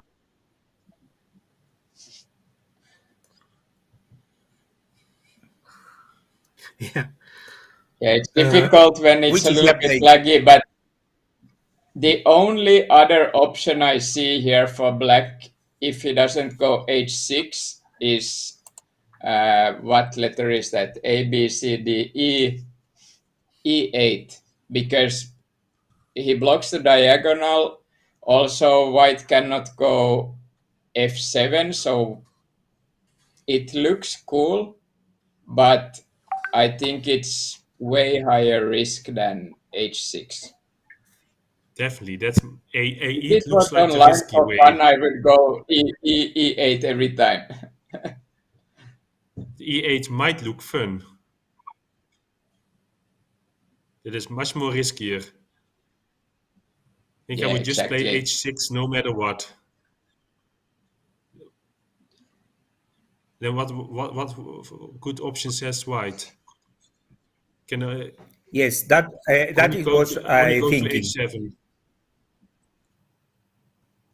White, I think has to go either B8 or A3. A3 looks really bad, but it will open up. Black cannot really go to H3, taking the diagonal, it will open the left edge for white to make moves. So I think the answer would to h6 would maybe be a3. A3. Yeah, A3, I but think A3, you yeah, answer H3. I don't like Yeah, it. you could a3. say that. If It looks like a quiet move, but it flips also Yeah, d7 it's and the e6, diagonal making down more ah, to okay, access to c8. both moves in yes, the bottom. White can go yes, to you're right. e8 or f7 after that. Yes. So if white plays a3 now, as black, I think, would go to e8 now, and then you have a free move to h3 after that. Can we add some information now? Sweden won a game. Jonas Alneman against Ivan Vano, 39-25. I like We lines of lost. 4 to action. 1. I'm a very good player of lines of action. I want to say it. If anyone wants to play lines of action with me, I'm up to it. Yeah. Can we, Bengt, have the game back?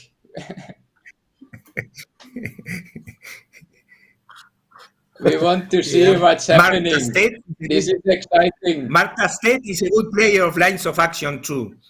Okay, Yeah. now. Okay, this Well, is I hope it was. one of the other games. This is not the correct game. We're curious for that other game. Yeah, we want to see the same game we already were watching. Ah, Okay, so h3 has been he played. went a3. Yeah. Yes. Please Okay, put it bigger because it's not centered there. now e8 is less attractive and less fun than it was one move before. But Yeah, can this black is the now go for format we want to a6, see it in. just force the a4 move, and then the quiet move to h3 is not that bad Mm.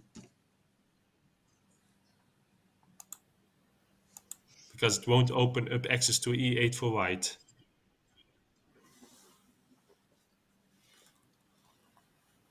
Anyway, even turning all the disks in the diagonal, it may be an option h3 because what a white plays. e8.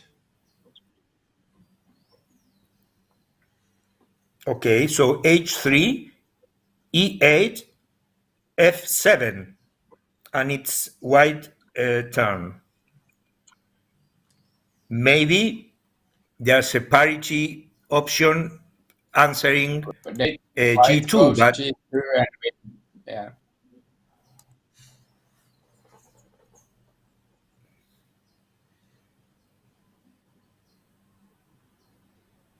Yes, I think yes, so. The white will play still, g2 before not allowing black to play h2 before that. So This I is like in h3 this here. situation, if I have time on the clock, I would start looking at every option because there is the intuition cannot really tell you here what is the correct move. I mean, I guess it's between h3 and a6, maybe a4. What happens in a4?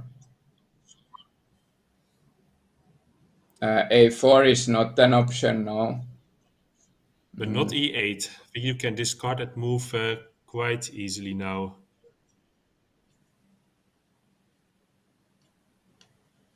Or is it that bad? E8 can Uh, lead to an uh, uh, immediate response to b7 for white. B7. Another reason I like h3. If you play h, Oh, okay, What is happening here? Okay, this I okay. didn't was see that surprising. coming. Yeah, this is exactly like when we are sitting here and talking, and this is a move no one considered at all. And now Is we it kind of have to desperation? think everything again. What were we? Okay, because obviously uh, I consider Niklas to be a better player than myself, and he choose a move like this. He has to have a reason, right? And we have been wrong all along, I guess. So let's see what's One, happened. one thing I know for sure is it's not a misclick. No, no, it's not.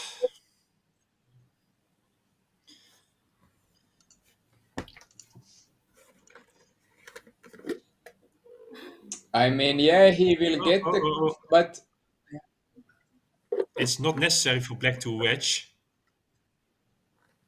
You can just take maybe he turn goes. e6 into black.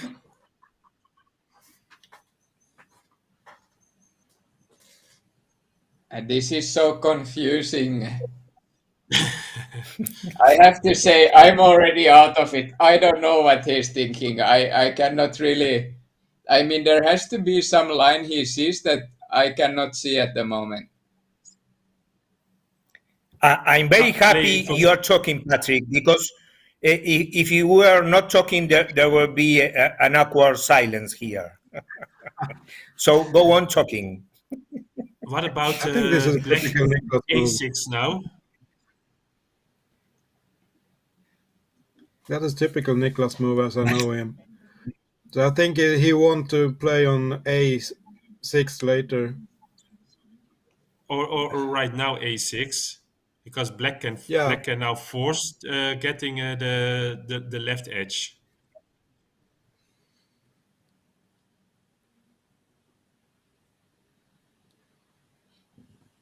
Yes, This is but a very I difficult. wouldn't respond a2 now. Just first play a6, then you can get the entire left edge. Yeah, you have to, Exactly. but it still looks.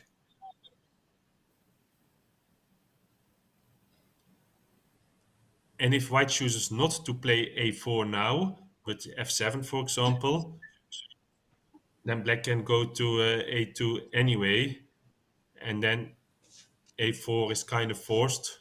Otherwise, black will take it. So the left edge is, no matter what happens, always for black.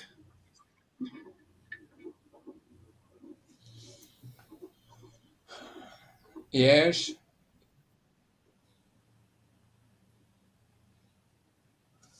I still don't see it for black though.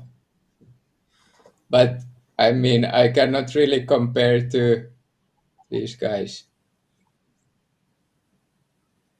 What can white do now? Of course, he can take the full upper edge. It-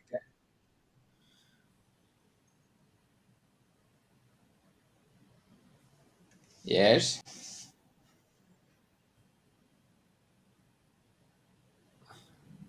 but I don't think he But there's should no any. play lose the parity there. I think actually a4 black goes a2, white goes b7,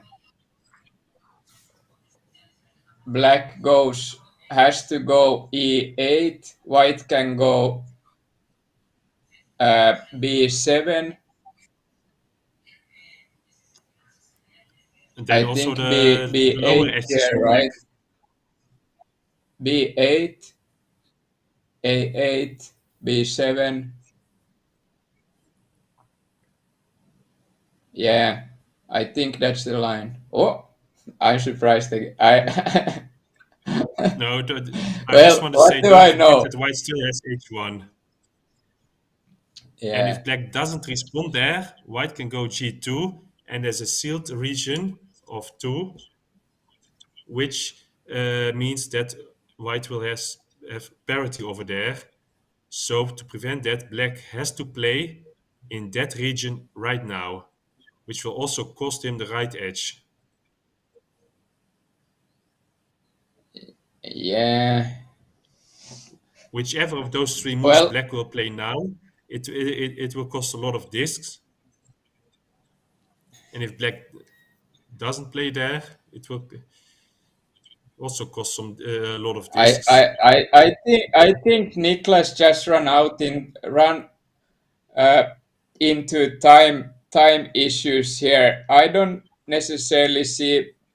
Maybe there wasn't anything in the X square, and he looked at the other lines and just thought that both look bad. So let's try the gamble and go for an X square. Yeah, Othello is not a game for gambling. You have to Well, have some reason if for you it. yeah, well, if you look at two lines and you look at them and you are losing both, and then there is a third line you haven't looked at and you have 3 minutes left on the clock, maybe you should take that line then without looking. I'm just saying that might be the case here, but Or look for another 20, minute. You 25 still have two seconds, minutes 24 left. seconds left. yeah, the last clicks will be fast, but I don't think black can save it here. I still like the B7. White has plenty of time to Like, count every line. yeah.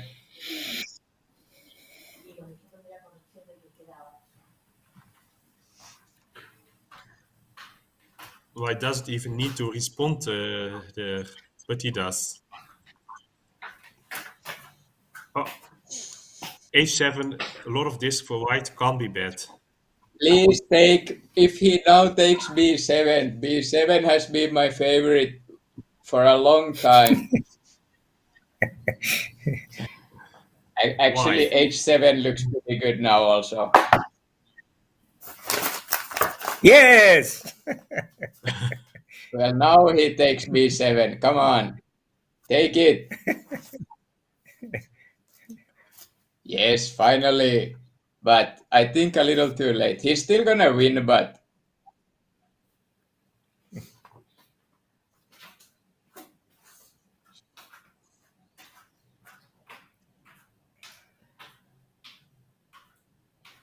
Oh, Nice way that's a to nice win pair to parity. switch.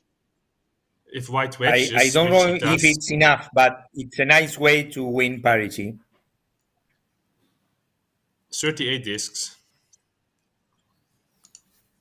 A clear white victory.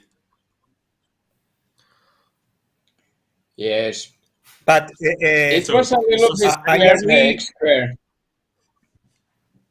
so now it's I agree 4 with to 2 Patrik. for Sweden.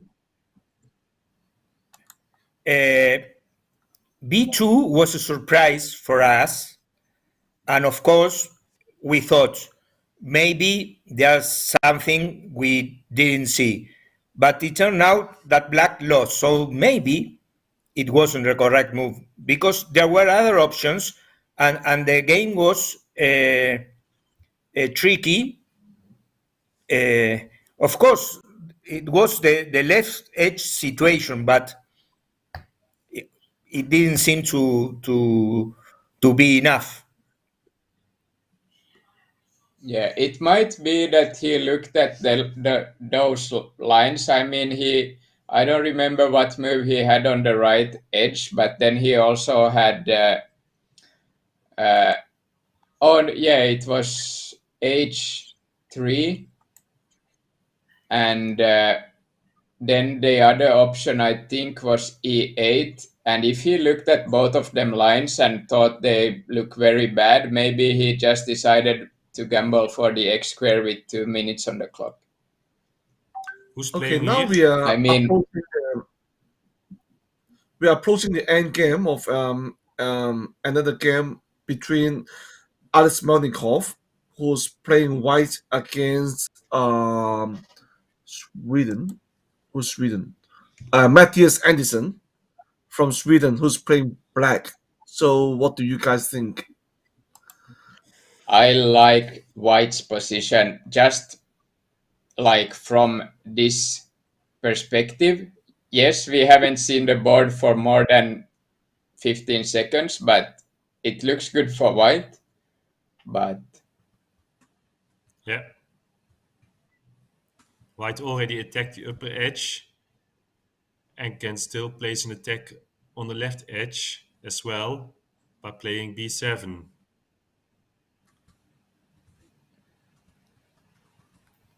Ah, he chooses not to. I like to take H1 now or not because h1? uh, no. No. Then you But do we definitely have lose any other edge. options? H1 cannot be good. f7, perhaps?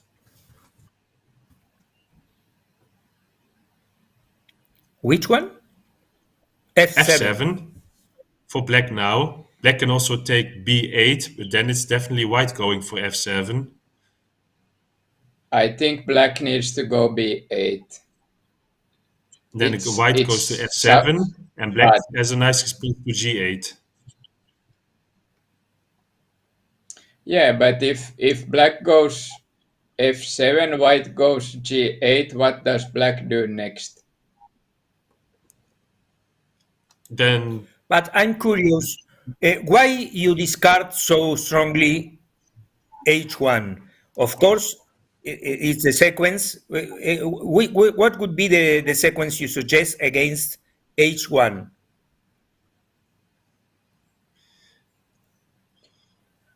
Well, it just looks so good to go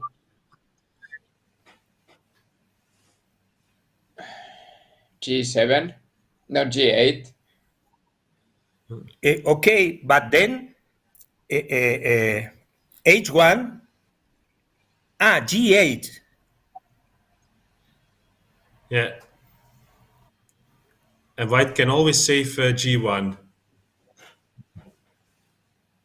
in the situation that black has taken h1.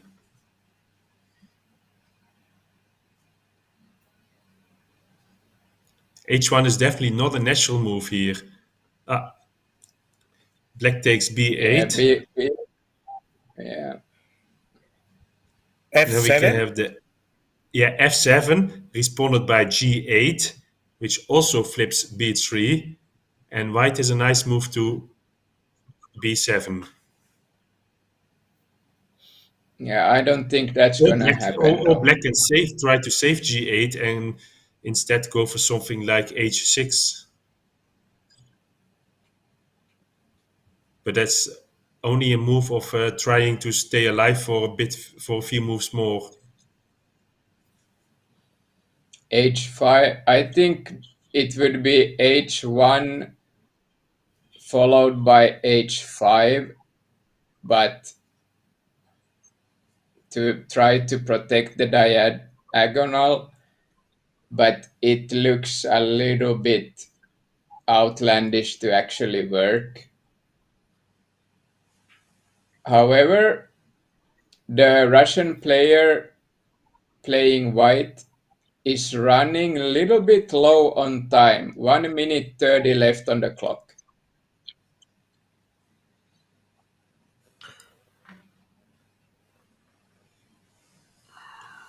Okay, he indeed played f7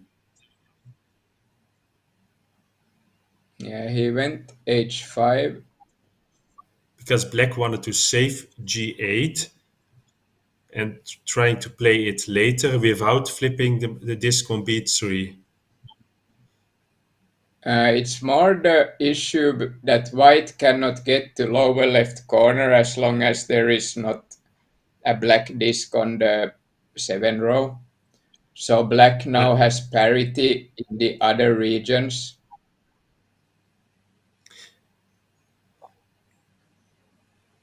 But yeah, so g8 is now off limit because it will allow white to go to b7. So maybe now indeed h1 is an option. because What about if G1? G1 for black now. Yeah, I like G1. Yes, G1. That looks Diagonal awesome. control. Yes. But then, well, if black plays G1 now, it's a very bold move. White can go to B7, trying to attack H1. Of course, B7, and white has a quiet move at A7. But that's off the table now anyway because H1 has been played. There are many So Ds can for black? black here. Oh, yeah. If black goes to move G8 now, what can white do? Because as soon as white will take the corner at A1, black can move to H4 and save H2 for parity. So there's now a potential Mhm. parity move for black at H2.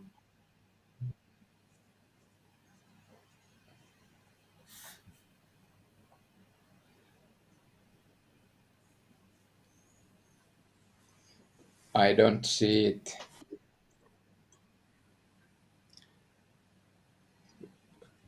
As soon as E1 I is think flipped to white, then black has a nice move to H4. So that's why white can't take A1. So if black moves to G8 right now, what can white do?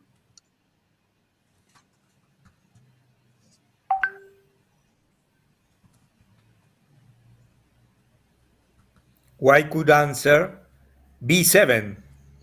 Yes, indeed, because the disc on F7 is turned black. But then Keeping black can go parity. to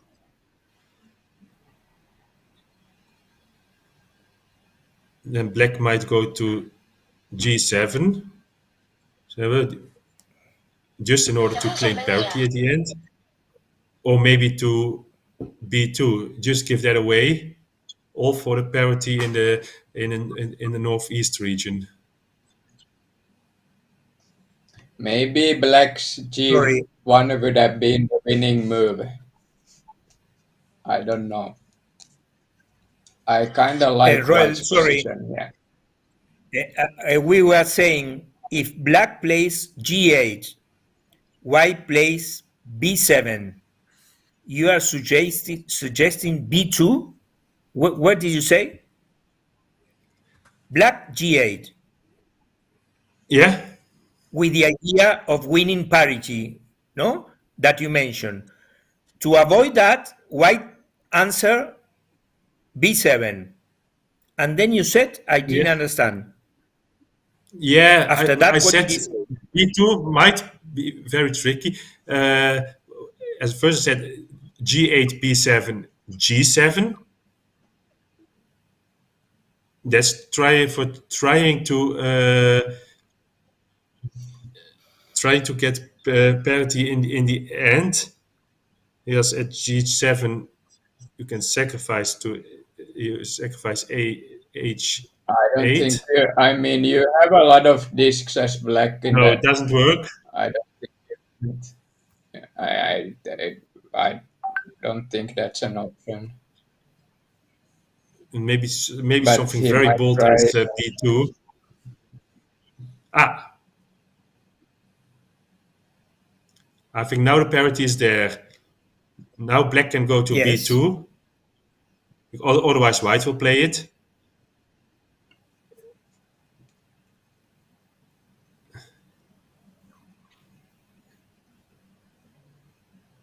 And then whatever white plays, the next move can go to H4, unless white plays H4.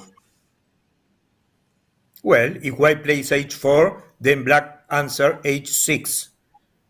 I Exactly. think it's still parity for black, but maybe this for white, but parity is for black now. Yeah, but white can get a lot of discs by taking both the B and the A columns.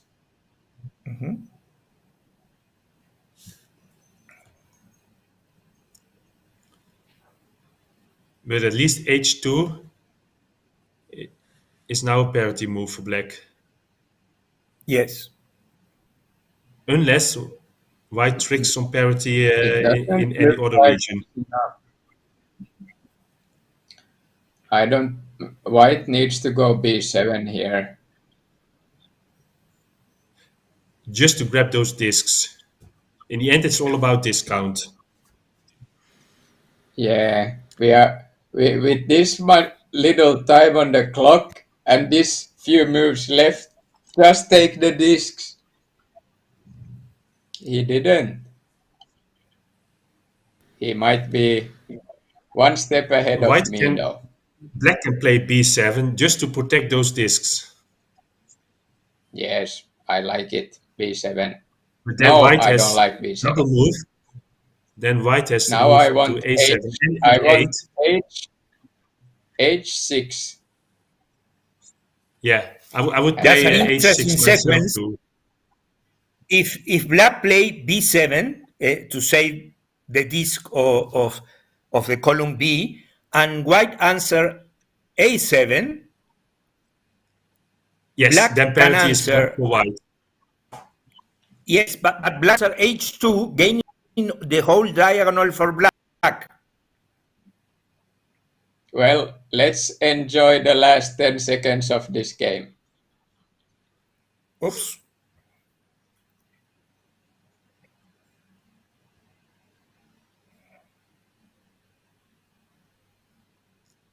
I don't think that was Well the best done, Black. solution for both. So now all games is done. Yeah. How's the We can report that Dimitri Atanamo won against Matthias Andersson.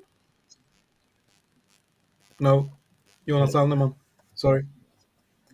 I don't think Dimitri it was the correct Atanamo. ending sequence. Yeah.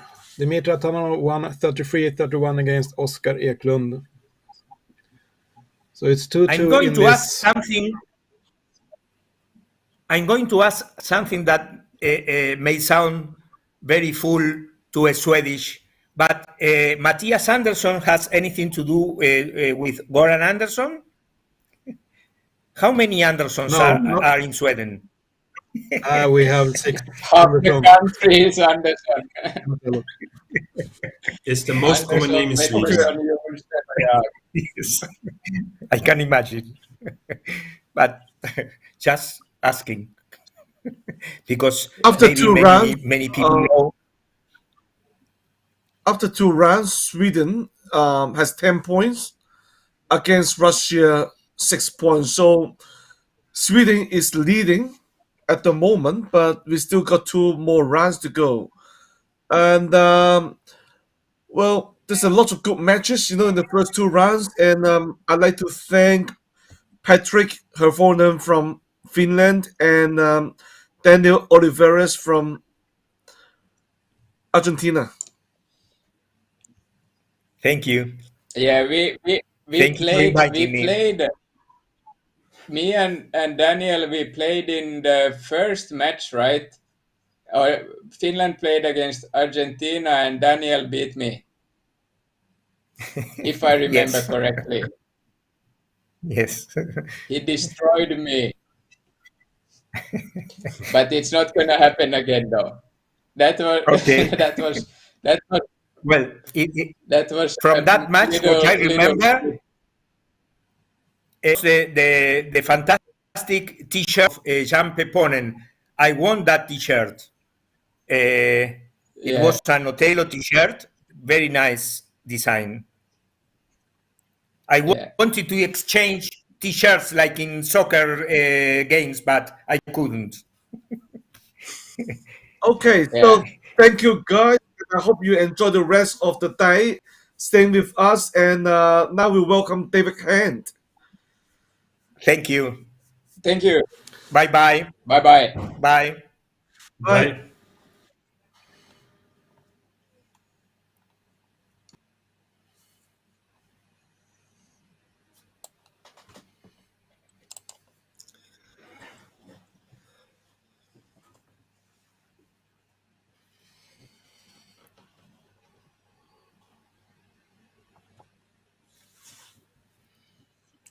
Yeah, and we will get new commentators, Ivan, and waiting for next game. And that is a game I'm really looking forward to. Do you? Dimitri Atanamo Yes, against Mattias Andersson. but that the previous game I was watching the previous one that Mitri beat Oscar 33-31. It was very exciting to watch. Yeah, it was a close game too. So Mitri is on fire. And Matthias Anderson's also, they both of them, they played two matches and they won both of them. So yeah, next one is the big one. yeah. Well, you remember when we did the last Studio Tello, Dimitri Atanov did the Matrix things against Mattias Andersson. This now. That's a good one.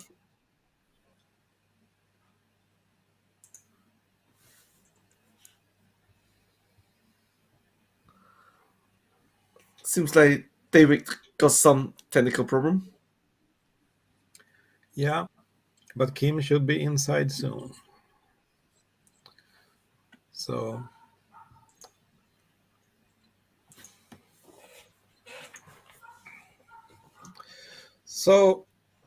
Russia against Sweden, 6-10. Sweden got a good start with 3 win and 1 lost, and now it was 2-2 in this last game. So round, so it can be exciting. Well, next one, Mitri versus Matthias Anderson is the crucial one. I think Mitri got to win to keep Russia alive. Yeah, It's like this, right? If you win, you get 2 points, right? If you lose 2 points. So it's hard to catch up. Hi, Roel. yeah. Hey, Am I in this call? I don't know.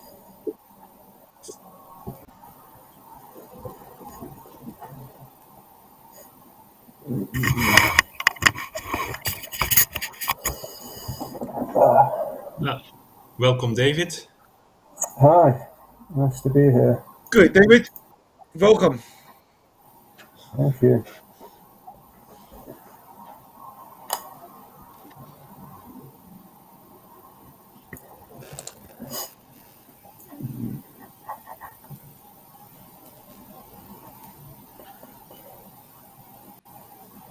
So, David, we are going to witness the big match of the day, probably, which is between Dmitry Atamanov versus Matthias Anderson. What's your opinion?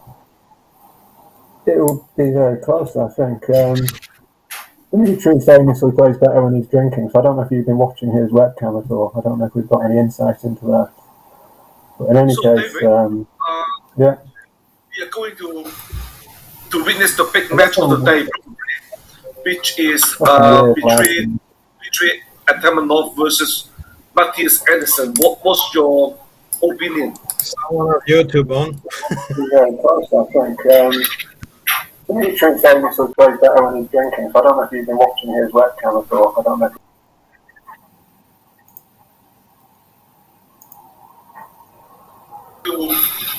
to witness the big match of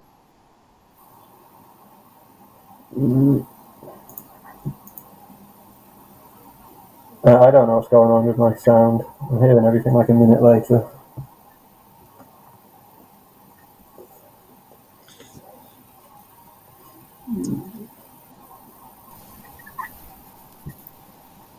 Oh, the game's already started. to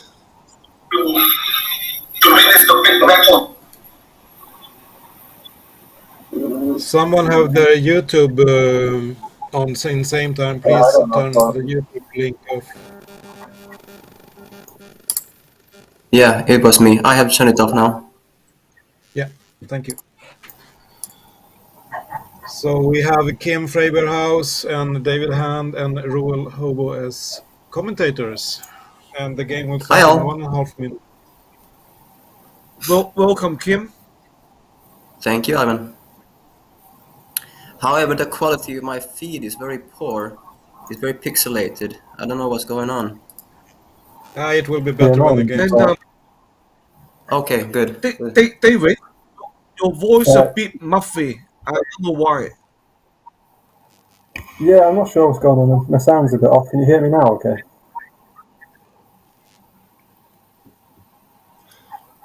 Maybe try to sit closer. Pretty close. Is that any better? That's better. Okay. Yeah. Great.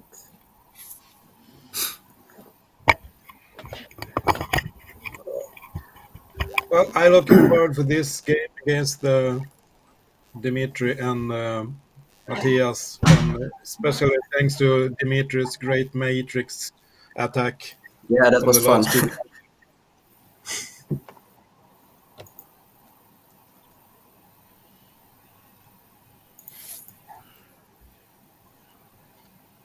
Hey, do you think if any one of us want to say something, we put our hand up or not?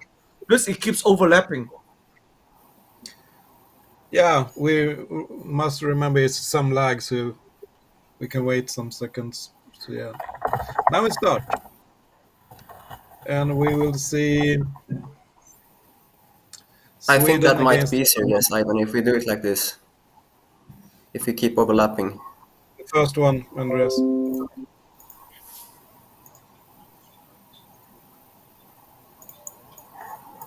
No, the first one. My Ah, quality is still cool very poor, opening. though. Yeah, I can see the and you can say, standings, "Wait, but Kim, we hear you." So They just started. yeah, Just started Tigers Standard Tiger Stephenson. opening. yep. okay, yeah, good. Now it's better.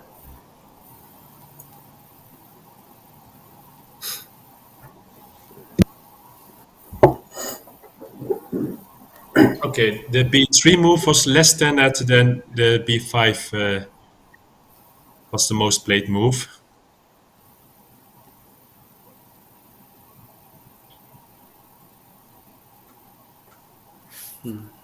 But I think I've seen this opening before.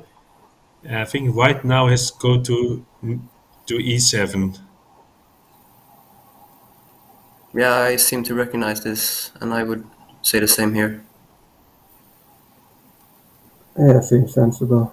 C2 might not be awful, but E7 seems safe enough. It's still opening. Position is still about even. And they play G4.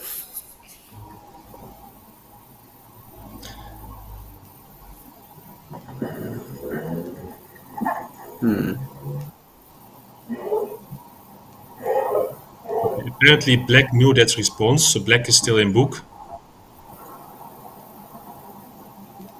White not Yeah, anymore because it takes some time to think about it.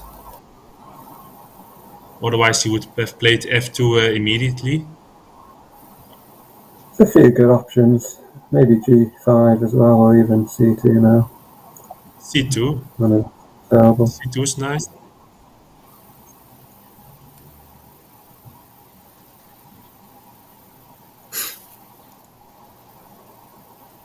Maybe even D2 if you want to be a bit louder. D2. That's not Maybe completely if you want awful, to but get yeah, the opponent out of book as well. yeah. Yes, the issue with C2 is you're given a quiet move to C7 and then C6 after. Yeah.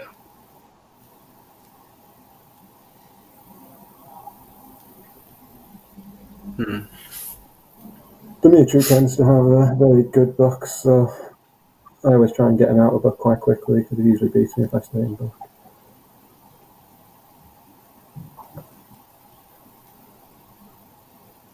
Okay, now I would prefer to be black in this position.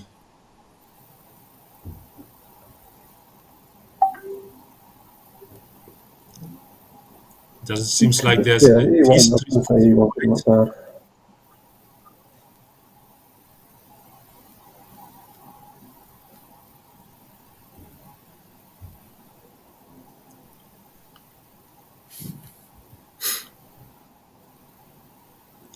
What about h5?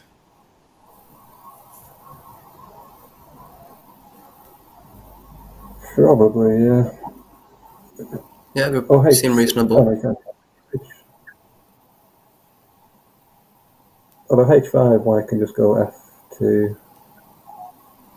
But then I guess black goes H4.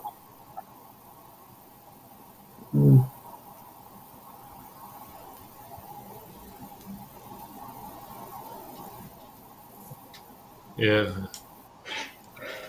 Black would like to If you play want, d2 or f2, but doesn't have access to it yet.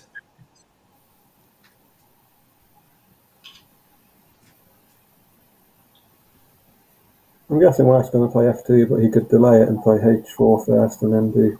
So he could do like H4, H3, and then F2, or he could just do F2 now.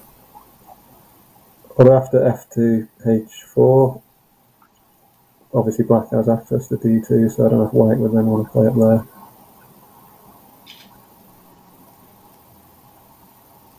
After f2, h4, I think white has a good response to h6.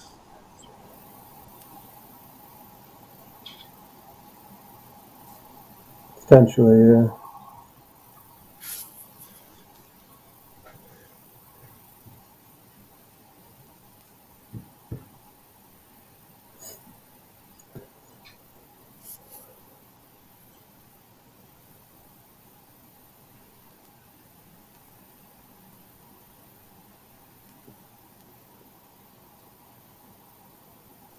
Indeed, Oh, well, h5 something has like been played.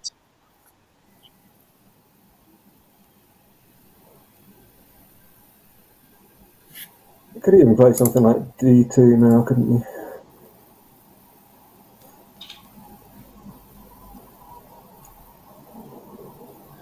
d2. Yeah, and then you're forcing. Obviously, black loses access to G6 after playing H4 or whatever. So then,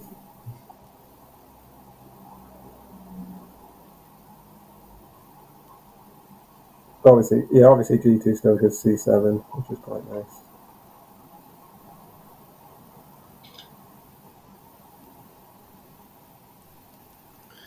Yeah, c7 is still an opportunity for black The only versus way to white's make move. C7, the only way to make C7 worse, I guess, you could play D7 as white, and then that would weaken black C7. And black doesn't have access to E7, obviously after D7. Although he might have it Okay. later.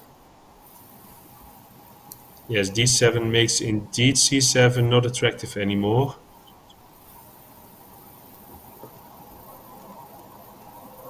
And black doesn't have a response to e7.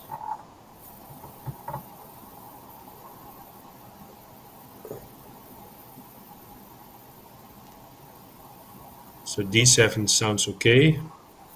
Yeah. Of course, black has a response to h4. Oh, he did play D7. Yeah. And D7 is played.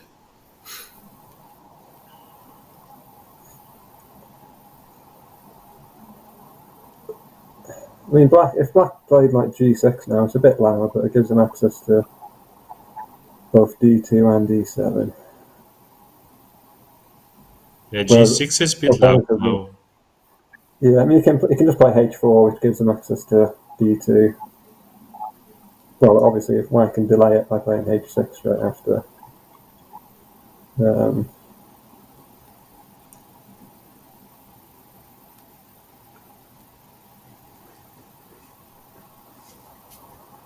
The other options. Is A4 terrible? Probably. It gives him access to basically everything, but it poisons e7 as well.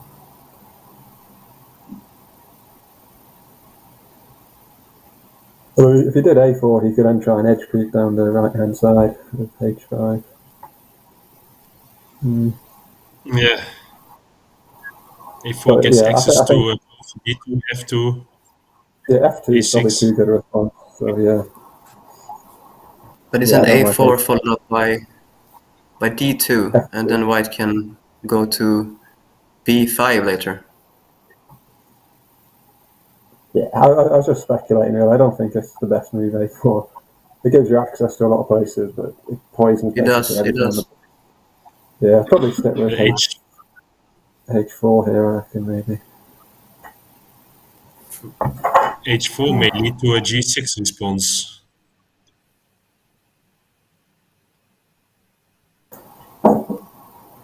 Yeah, and then d2, and then white.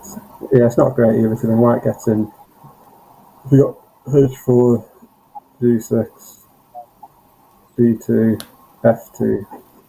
f2. I think white's probably ahead.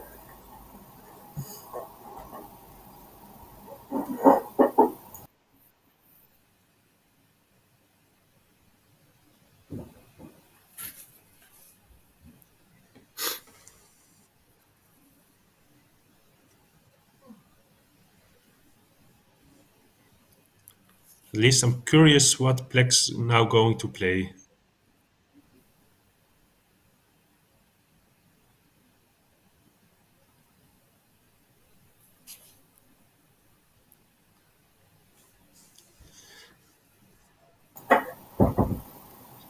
Still think I It's a would tough choose for move. h4 just to see what happens. What about c7? Is that great? No, that's countered too easily by f2, isn't it? c7. c7. Yeah, I think c7 f2 isn't great for black. You've got to get your access back to the d2.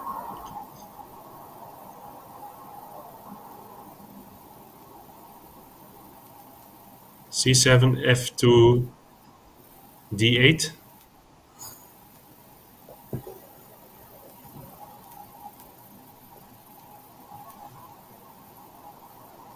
I'm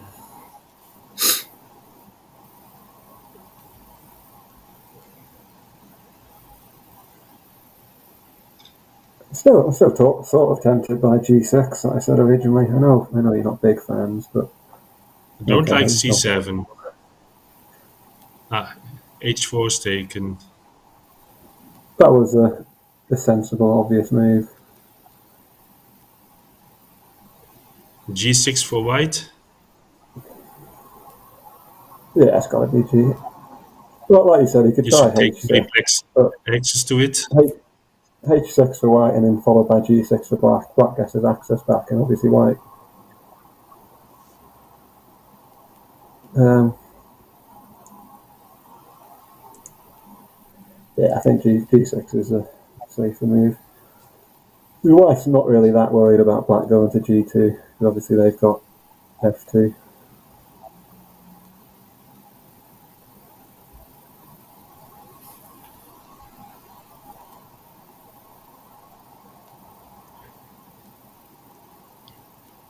If white chooses to go to f2, then black has two nice responses. You mean f2 now or after g6? Yeah, No, I don't like f2 now. That seems no. wasteful. Probably Definitely first play. g6, Yeah, g6, d2, and then f2. and then I think black's. Yeah, if you do that line, then black has to play somewhere to the southwest at some point. Okay, he chose that one. If we're blocking black's access to g6 rather than playing it himself, isn't bad.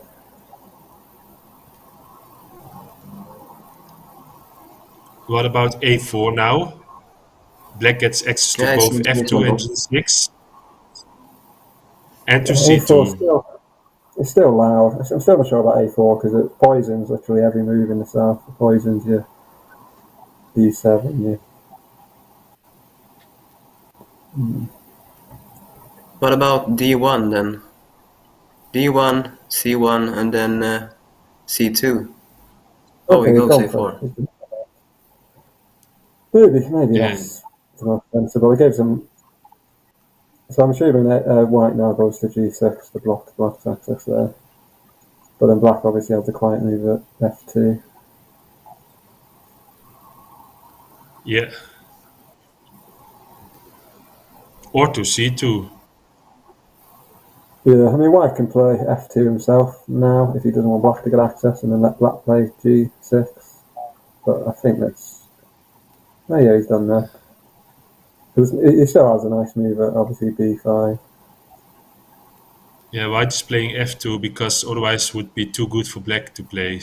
So white had to play Yeah. it.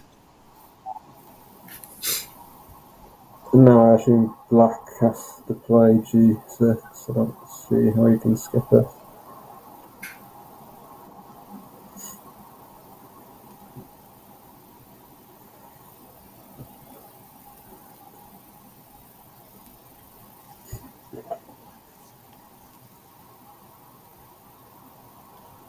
So now going for G6. I think so. If white doesn't do it, black's going to do it. Sorry, if black doesn't do it, white's going to do it.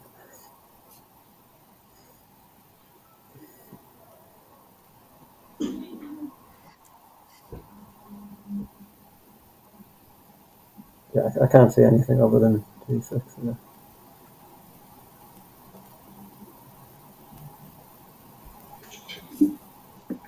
Indeed, G6 is played. Initially, I was thinking B5 for white here, but C2 for black as a response is quite good, so I'm not 100% sold on Yeah. that.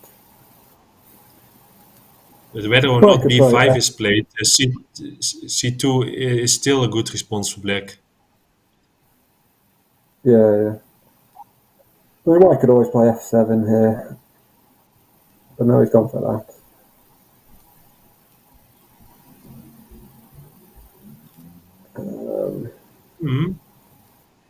So we assume black's probably going to play C2, and then white's going to go F7. No. What about F1 now? But I mean, F1, I assume white. F1, white can go. Okay, he's not done that. F1 has some F1 chance would have though, but taken away the F7 move. then white could have played A5. I know that gave black a quiet E7, but then I guess white could have gone down to F8 and sort of made an edge there. I think white can just play C1 now, to be honest. I know black can obviously play F1 afterwards.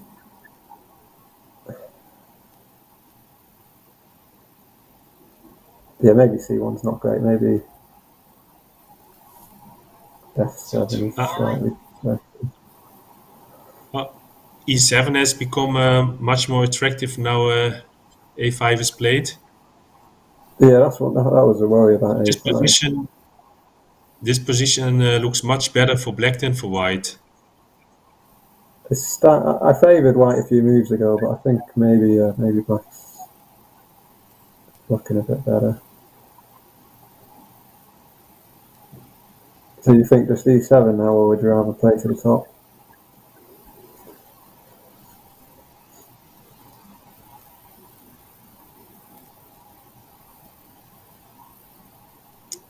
Now E7 or F1?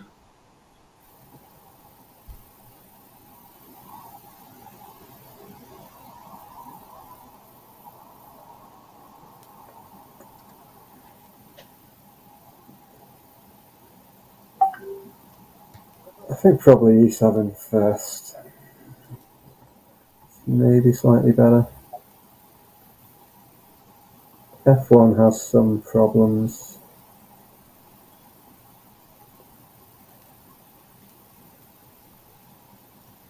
Yeah, with F1 you're creating a sealed region for yourself, so that mostly is not a In good a way, idea.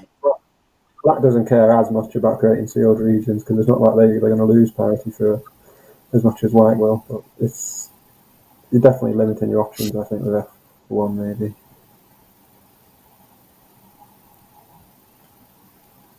Black's indeed taking quite some time for this move. So that must mean there is quite some consideration.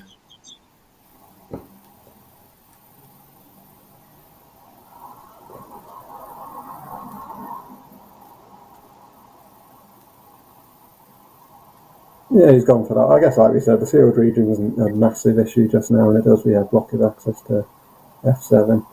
And he can still play e1 now, later. And obviously, if white goes c1, black can play into d1, and then if white takes the edge, black can just take the x.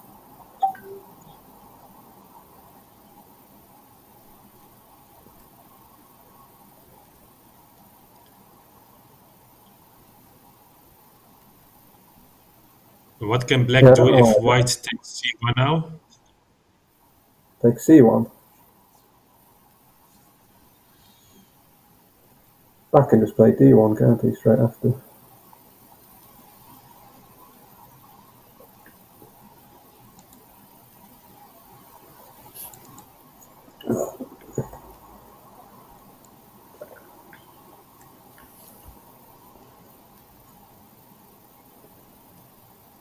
Yeah, c1, d1, f1, b2. Yeah. Seems reasonable.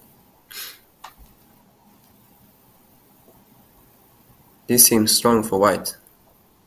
I mean, if white prefers, white can play h3 now. If white plays h3, that gives him access to d1, and it also gives him access to f8, f7 as well. So that might be worth doing.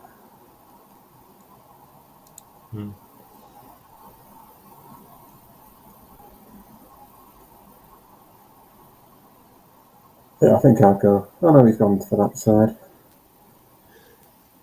I guess he's happy that he's got his own. If black flips d2, white's got a nice x square at g2, so maybe that's the route he's going.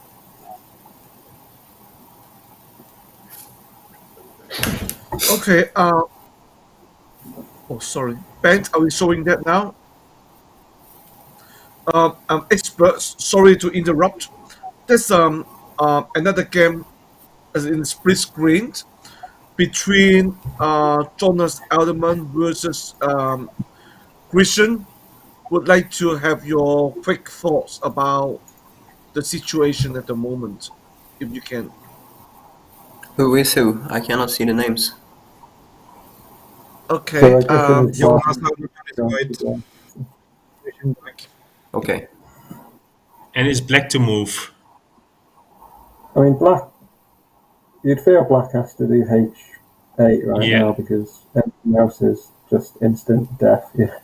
And obviously he gets a big sweep down the row 7, but he's given. I think white's got b7, a8. Yeah. All black's moves are forced, and white is going to win big. I think we're looking at like 50-14 or so.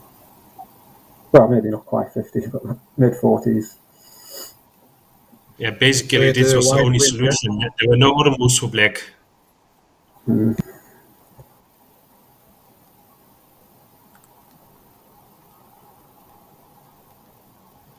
Because e1 would have been a disaster.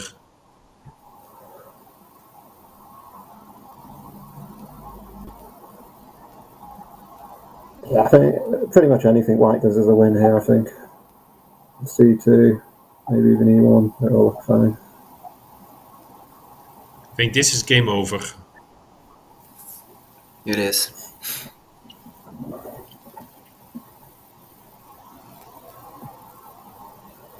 So back to the main game now. Yeah. Let's go back.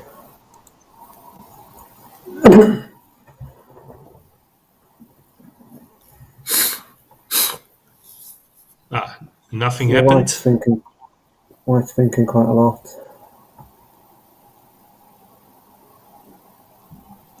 I'm struggling to see anything better than h3. Even though that's not ideal. It feels like black's got a bit of an advantage.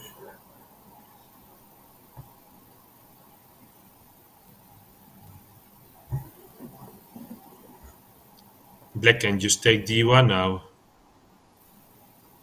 Oh wait, it's black to play, so I thought it was white to play. But then white takes the x square at g2. So perhaps b2 now for black. Okay, he's going to let him have the X square. X square for white now, followed by an x square for black. I'm not sure. It's very good I for agree with the white. white X square. I'm not too keen on the black X square now, to be honest. I think black might be better going to E7 now, and then. Yeah, E7, but white still has It's an hard. additional move to H2. Yeah, it's hard for black now. Yeah, I know. White, I said a minute ago that black because I got the terms including and stuff. G2, white can play 4 out of 5 moves in that region. Yeah.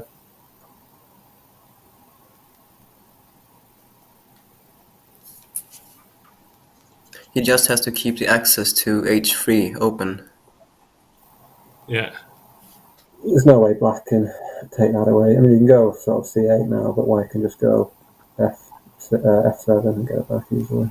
Yes.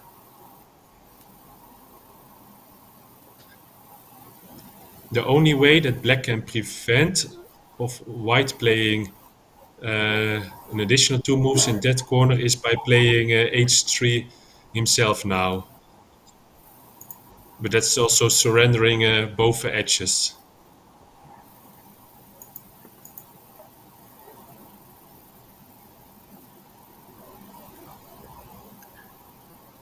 Yeah, that seems like a very risky play.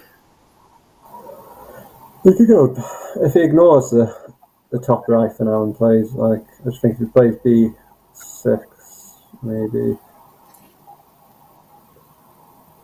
It's difficult because if he tries to play anything on the left, white has tempos on the right and can force certain moves.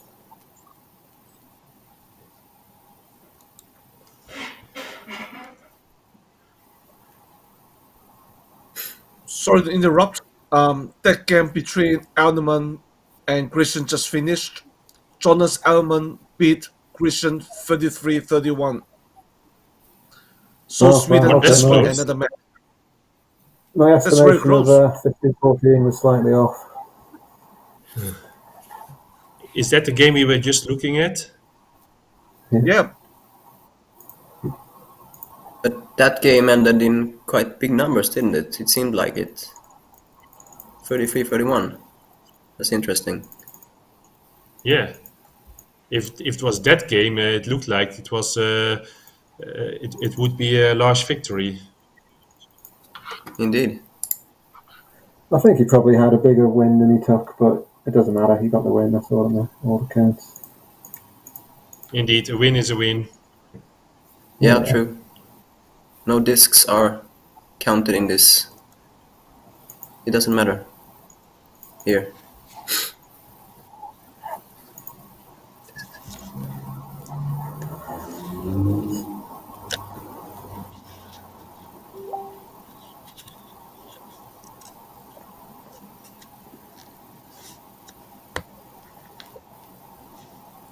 Black C8 now.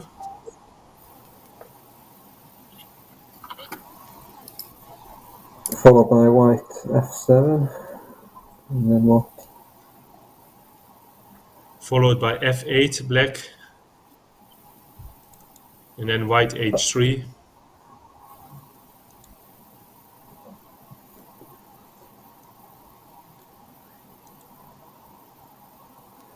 It's difficult to see what black has going for him here. I don't know.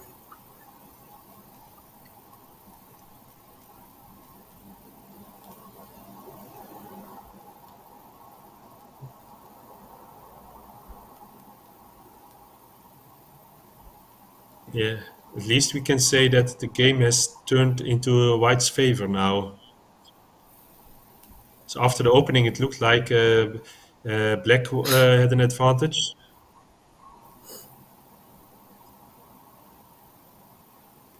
Yeah, and White have gained some tempo back by playing as he did in the upper right corner. Yeah, maybe his. When he played to the left-hand side, that when I wasn't expecting, I thought that was a bad move, but clearly forcing Black to flip D2 by any means possible was worth it because you get that massive benefit.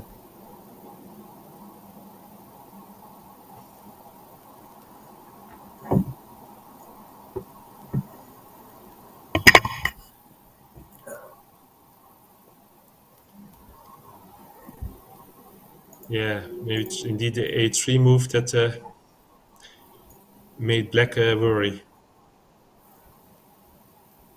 Well, I don't know, did Black really need to flip D2 because he had left flat? It sort of feels like he gave the amazing X square maybe a bit too easy, maybe could have delayed it a bit.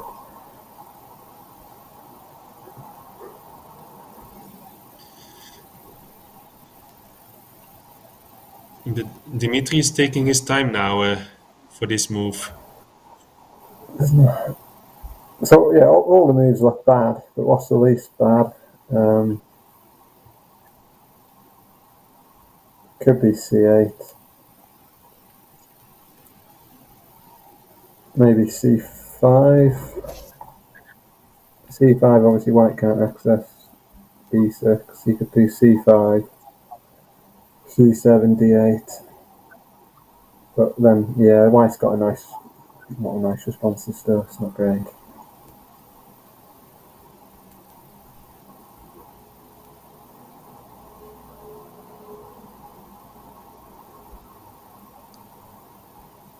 Yeah, C6. I was just thinking about to say, what about B2 for Black? Just because it's an odd region. I was actually No, looking no at that access move for White too, for but no the access to response. B6 for White.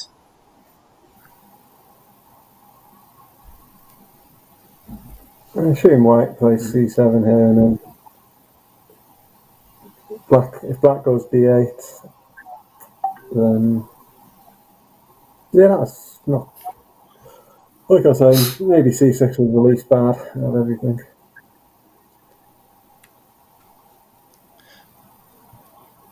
And at some point, Black can always try playing A6 himself, because then if White goes A7, Black can go to the X square then, maybe. Obviously, that's depending on what White does next. This opens much more opportunities for White now. It's worth What about White playing? thinking What about about C1 different. for White?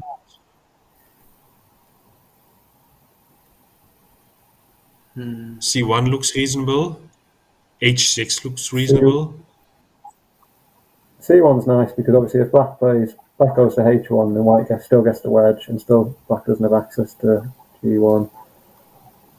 If Black plays E1 after C1, then White can basically force the wedge to get the corner on the other side. And C1 obviously also gives White access to B6 as well, which is nice. Yeah. Yeah, I think C1 is probably C1 slightly is better my than favorite. C7. Yeah.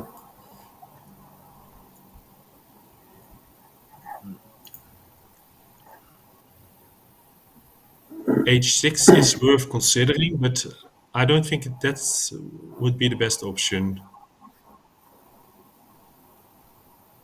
H6 is a bit messy. Black can respond with H3 even, which is a bit messy for White.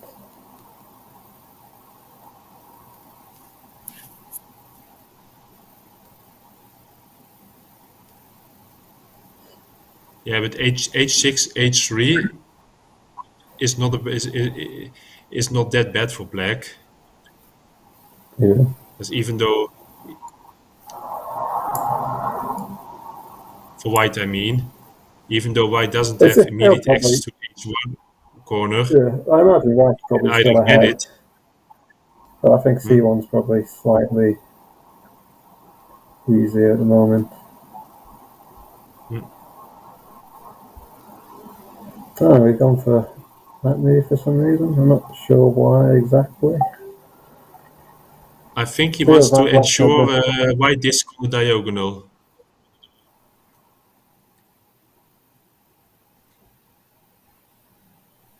Oh, you mean he wanted to make sure he had d5 in case Black flips g2 and f3? Yes. Okay, I guess it's a consideration. Although Black has a not terrible c8 now, which doesn't look too bad.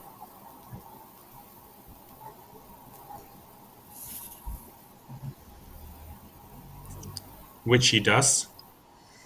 So obviously White can do d8 now, I suppose. Sorry to interrupt, experts. Now this is the end game between Nicholas Wedegren playing white against Ivan Guturov from Russia playing black. Need a quick thought from each of you, please. White is definitely winning. Black is Yeah, basically White is... forced to play f1 now. Yeah, this is, I think, white win by parity. Seems like. Yeah. B1 now, and then black is forced to play g8 in few moves.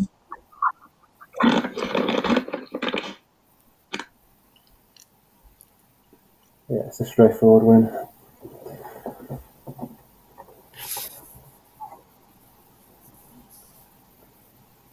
So it means Sweden is going to pick up G7. another 2 points. G7 now for white to get some more discs. It's really game over. Yeah. Back to the other game, because I was just saying that Yep. with black's last move, white doesn't have access to either G1 and H3 now. So he can just Black play has taken away d8 now, can't access he? to both moves. Yeah, this is pretty much forced d8, right? But that, But Black can take it everything away has quite happened easily with e8. with e8. Mm. Yeah, but then White can even play something like g8 after that and get the access back if he wants. Yeah.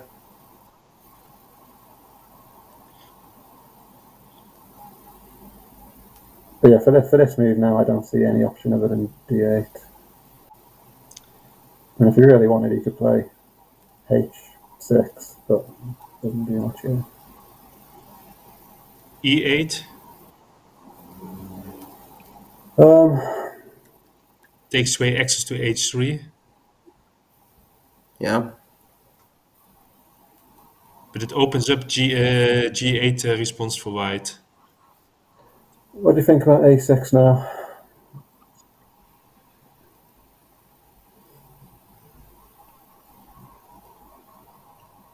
A6, a6.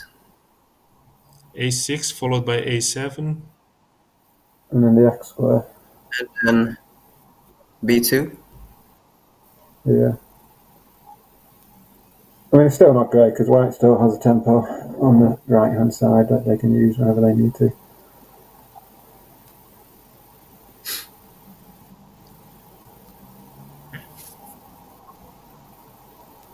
Or the G7 X square. No, that's not a good idea, I think. No. You mean g7 for Black now? That's It too might early. not be the worst move. G7, what, G7, H6, H3. H1. And then G1, C1. No, not needed, because black doesn't have access to a G1.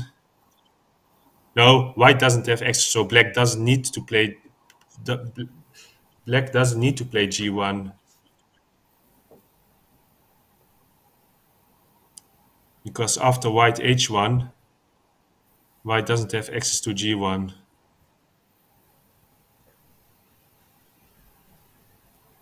I mean, if Black's willing to sacrifice a ridiculous amount of stables, he could play H3 himself now, giving him access to C7.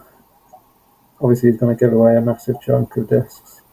But if he's interested in mobility, I think that's an option. H3, H1, C7. Yeah.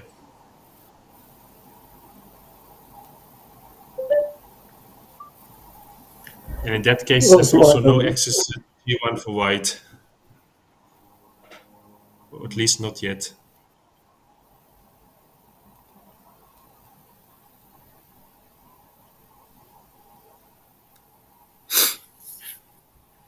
Yeah, I'm sort of veering towards H3 now, actually. I know it looks kind of ridiculous, but there are any other options?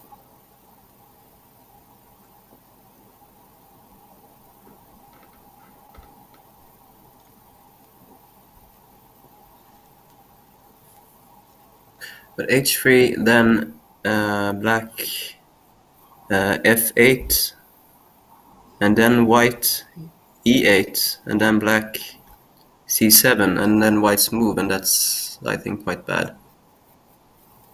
Sorry, what does White do after H3? I was thinking Black plays F8, then White E8 to fill out the gap, then Black C7, and then White has to open up a new position, and I don't think that's very good. Sorry, F8, E8, C7, you're saying? After H3, Then F8, White. E8, and then C7. And then it's White's move. But if it's for Black's move, then H3, White will be winning. But after H3, it's White to play, isn't it? So he doesn't have access to F8.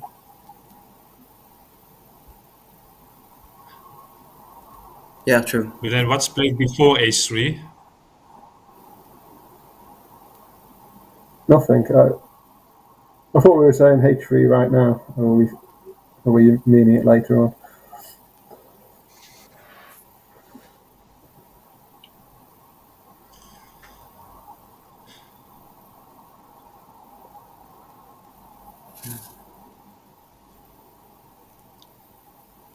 If H3 right now, White can just go for H6. And then Black goes C7. And then White has to do something else because they don't have access to G1. I mean, they can get access again fairly easily.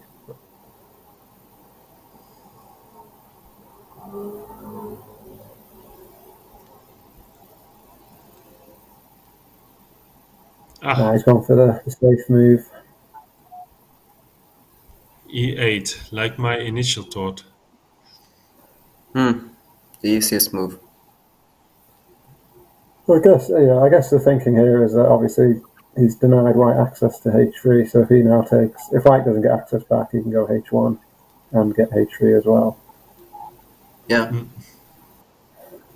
But what about Obviously, he can get G8 now? Yeah, White can get it back with G8 is right a away. way giving access. Yeah.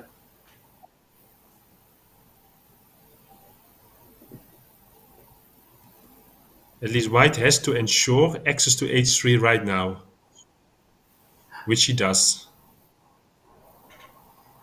And right now, if, as I see it, the right-hand side of the board is played out, then Black has to start somewhere else by playing A6. I think that would be bad for him. You can play H3 again now. H3 is available again now, yeah. That's a good one. He has now finally played H3. So I guess the question was it best to wait till now to play H3, or was it better to play it before E8? Because he was sort of forced into it anyway. And C7 is now the next move for Black. Whatever White does.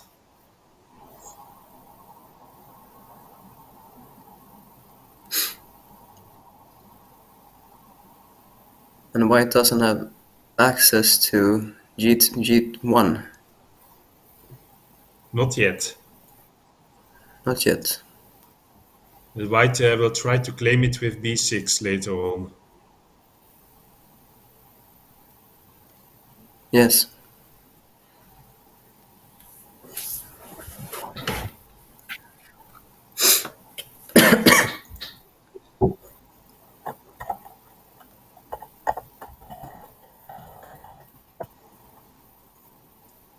Oh, Okay, I wasn't That's, expecting that. that's a nice move. Then the access problem is solved. Well, technically, he still doesn't have access to G1, but yeah, like you say, No, he this doesn't have gives access, Black. but he has pair now. no, but these two squares belong to each other. Yeah. The c1 and g1 square are now connected.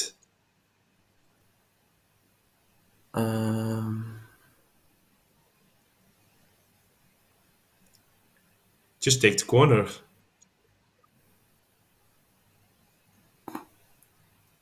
a1. It makes d4 flip. Black can't play at c1. Yeah, so he doesn't Yeah, lose so the that parity was by So black has taking. to play g1, because if white plays g1 after that, white still has move at c1, which black cannot access. The only problem of a1 is now that it creates a possible parity option at a2 for black. I don't think black has enough tempo to exploit on that.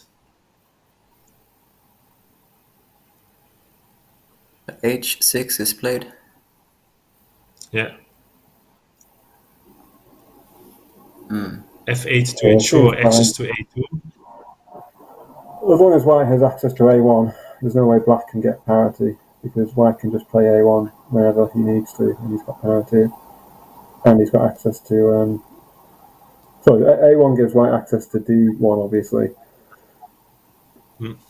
and so Black will have to play G1 himself, and then White still has parity because there's only two empties at the top left. Hmm. I probably explained that terribly, but yeah, it looks good for White. Is the general idea.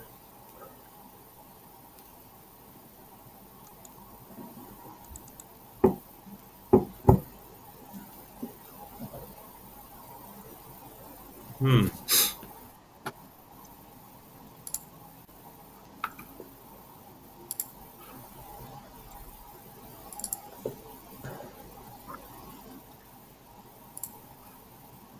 What about f8, b8, g7?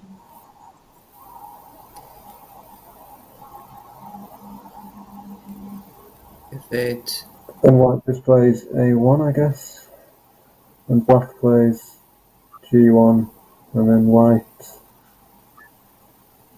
goes to B6, I guess. I think that's still okay for White. Yeah.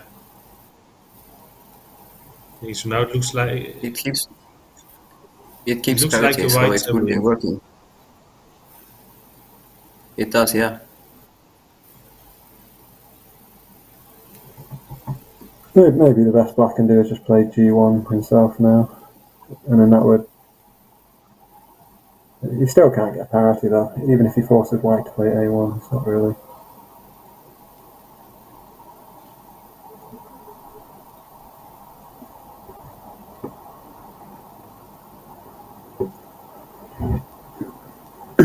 Yeah, if black chooses to play g1 now, the response is still a1. The result will be the same, only the order of sequence is a bit different.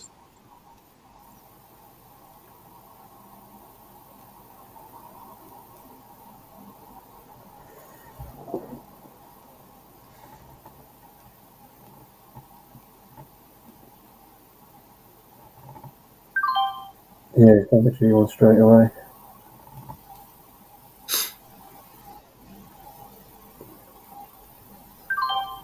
a1, yes, as expected. Yeah.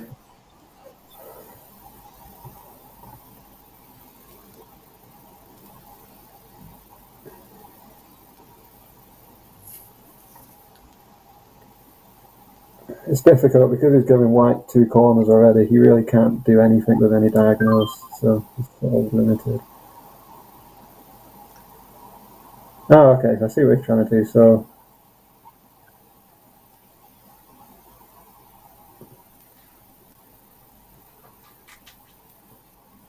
White if will white wait with plays c1 after a2 is played.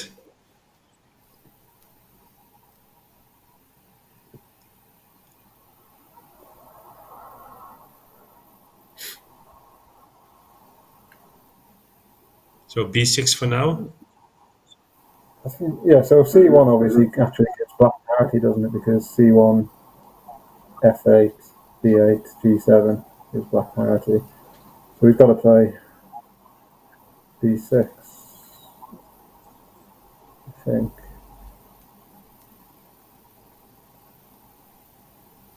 I'm just working out, is there a way the black can actually get parity? I'm not 100% sure we can't, but it's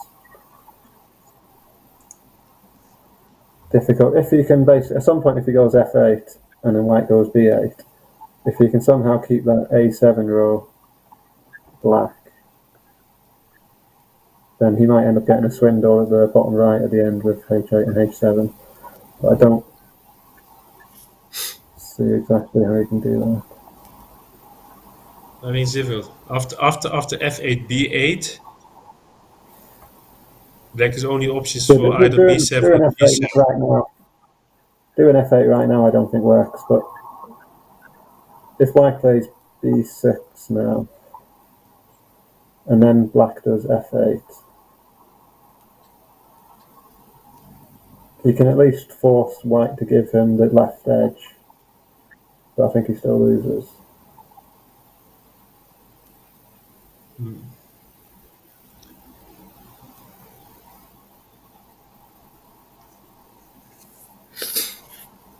So b6, f8, b8.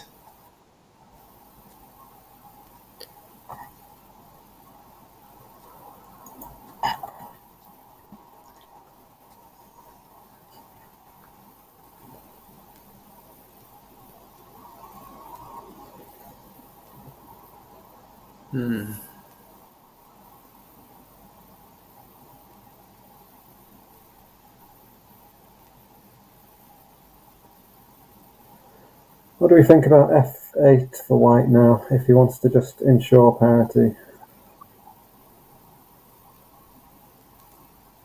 You can give black H8. Oh no, wait. He loses f8 parity, doesn't for he? white Sorry, now. that's terrible.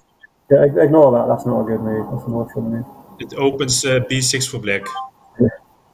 Yeah, he's gone with the obvious one.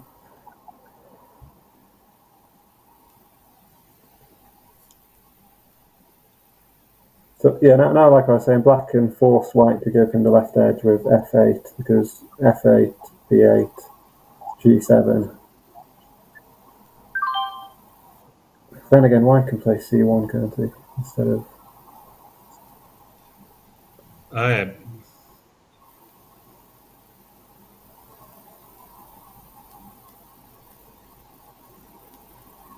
b8, g7 is parity switch. um,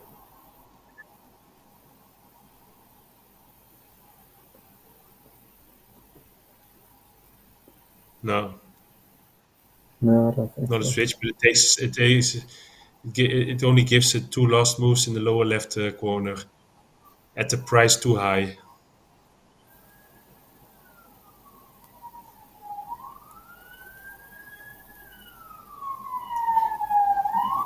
Yeah, so after B8, G7, does white go C1 after that? That might lose him parity, but it gives him a lot of discs. Black is quite low on time as well, I can see that now. Only 20 seconds left on the clock. Well, that's plenty of time for Yeah, Dimitri. but all the thinking has been done. Only thing black has left to do is make the moves.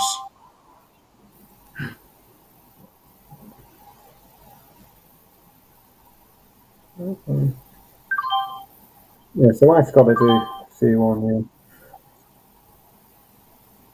So yeah, he can get parity now, but he loses like all the stable. So he can do A7 will give him parity, but he's lost like 40 And he stable does. discs. Yeah. At the price too high. Yeah. Yeah, there's nothing he could do there. He seemed like he was dead for a long time.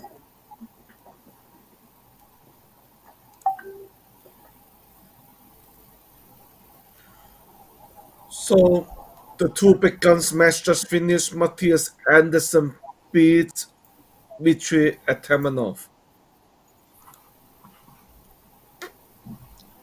So And the Sweden fourth can't game, lose. Sweden can only draw at worst. Yep, Sweden already gone through. Well, only if Oscar wins, they're through. If not, they can still draw, can't they?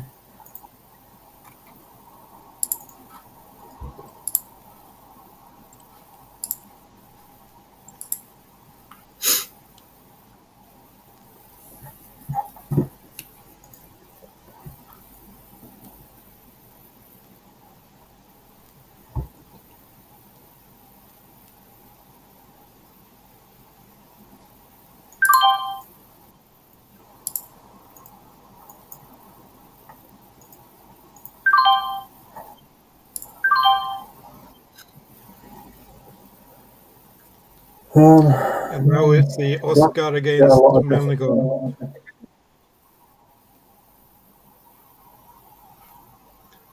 the game is still ongoing.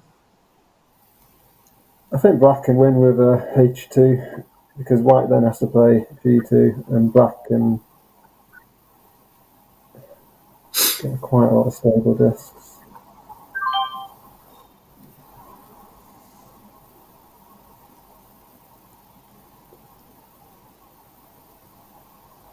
Yeah, Yeah, I think Black Black has can enough. win. I think There's so. enough, despite lack of parity.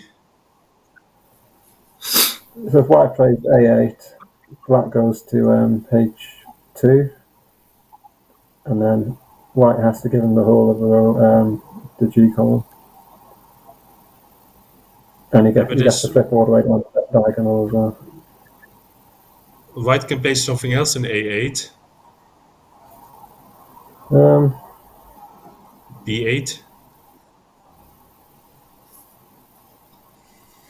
yeah, that's true. B8 stops Black from flipping any of the diagonal discs. Oh, we've done with that.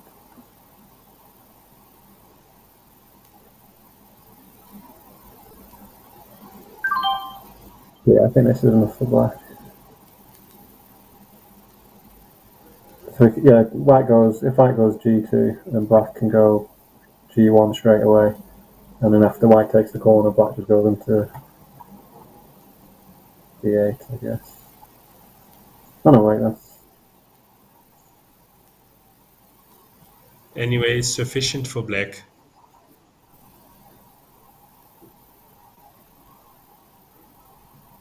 yeah. So yeah, after G2, I think Black plays A7 first, and then after White's B8, then Black goes to G1.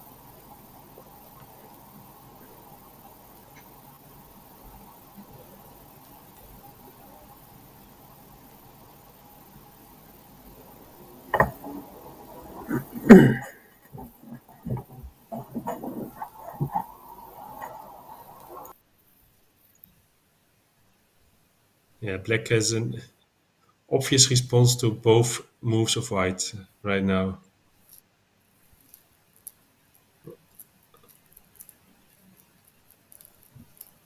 White can never get to B8 anymore.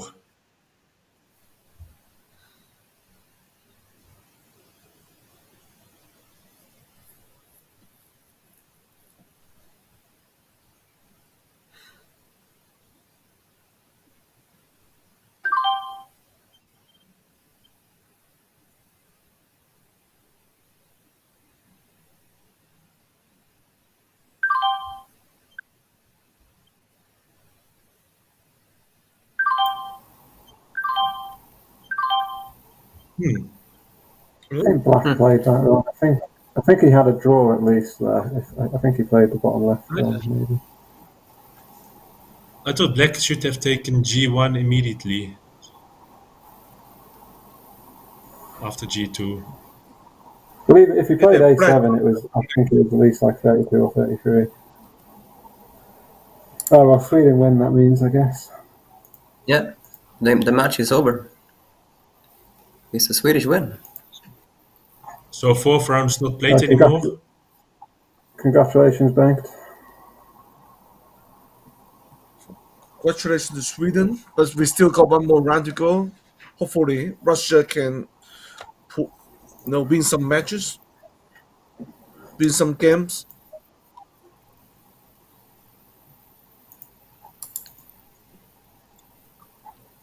So you guys thought Alice could have won or got a draw? I think so. Let me just check again. I thought he was winning, and then I thought he had at least a draw. Yeah.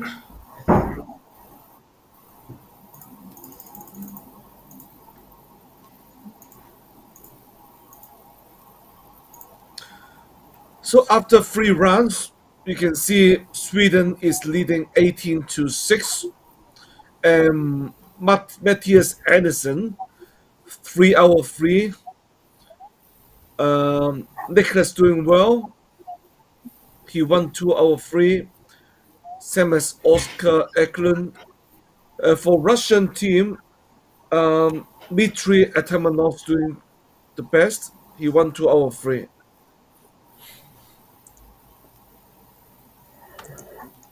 Yeah, Melnikov had a 33-31 win if he played A7 after G2. But he didn't have much time, so we'll let him off.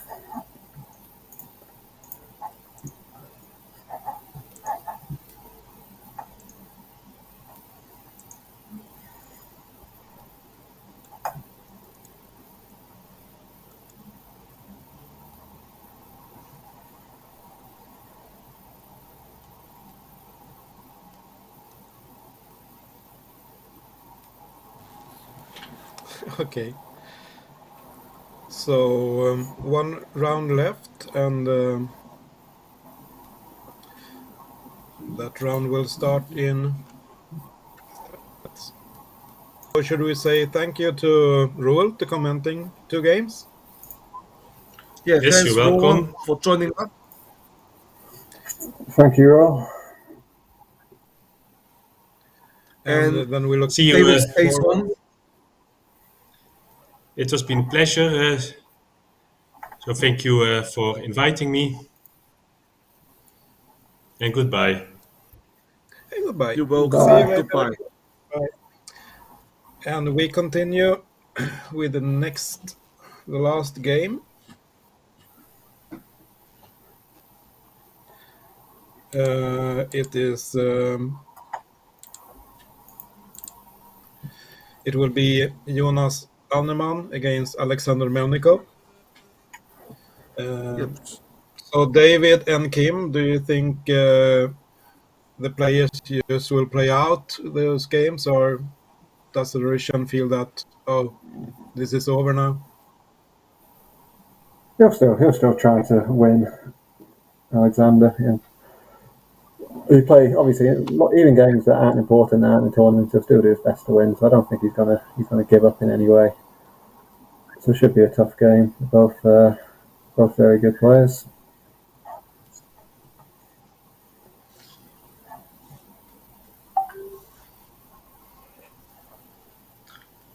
We'll be back in a moment. Yeah, you're welcome. So, what should we say, Ivan, when Kim and David is doing what they need to do? They're doing a great job, and lots of expert advice. It's when I heard what Roel, Kim, and David talk about the game, they could see something that at least 3-4 moves ahead and work out the sequence beautifully. So there's something as beginner player or intermediate player like me, There's a whole lot of things, no new dimension for me to learn from these players.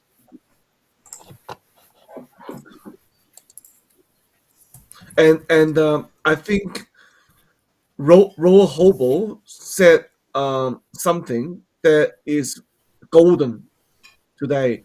He said Othello is not a game for gamble. So everything's for a reason. You know, if you want to play a move, you must have a reasons behind. You should be able to talk about the moves, talk about the sequence rather than have a guess or have a gamble. So, Kim, what do you think about Sweden in the final? Was that something you hoped for? You are a chairman for Swedish Hotel Federation, I know. Of course, I was hoping for it, but in this way, you couldn't really expect this win so early on. It's quite amazing, really. They play really well. So we will I look agree with forward for. him. It's pretty, Yeah. it's pretty surprising with this result. I totally agree with Kim. I thought it could have been something like Russia versus Finland, that it comes down to the very last round. I never expect this match already concluded in 3 rounds. Yeah,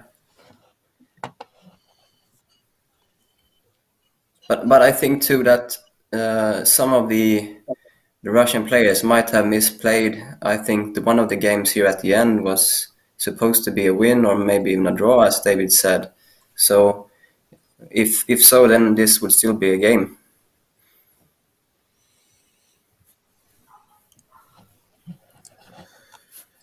So we have 3 minutes left to next game, the last one, and what can we looking forward there? It's Jonas, who have 4 wins so far against.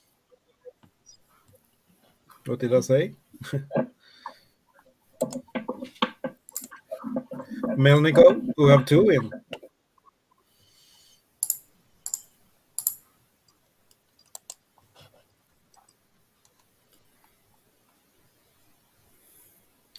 And I must say this is Well, almost I'm a not record. sure if the Russian players are going to play this full out now, as the Swedish players might not be doing, since the game is already done. But they might want to play for honor, the Russian players now. Alternatively, So can we might see some hopefully we'll see some really crazy, stupid moves because it doesn't matter as much anymore. So maybe we'll get some more exciting games. So I can think it the be games so will be more Sweden? open now, not as strict, not playing to book as much, I believe.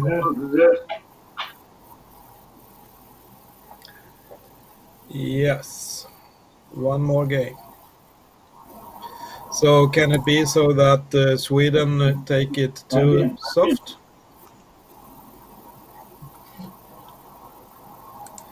And I don't think they will play to their what- absolute strengths in this last round. Yes,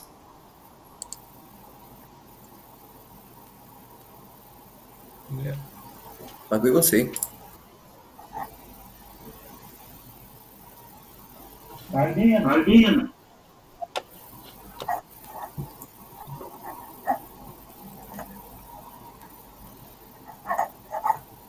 So we will see if we can get a quick interview from Swedish and Russian team after this match. So I will return to you with that. But now we're looking forward for the last round.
It's like he's thinking hard about the first move.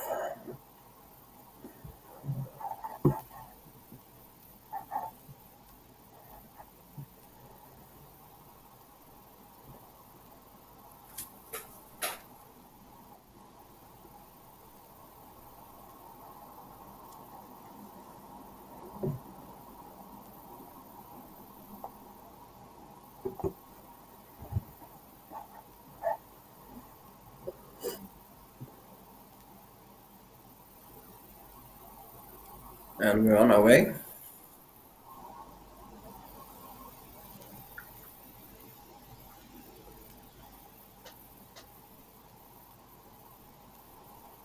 I don't know the names of any openings, but it's a common one, I can tell you that. True.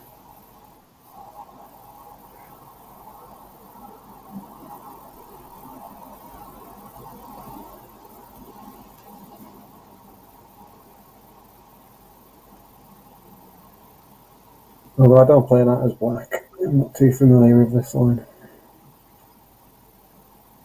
It seems like a slight early deviation from standard, I think. Yeah, which I guess is why Melnikov has started thinking a little bit. Yes.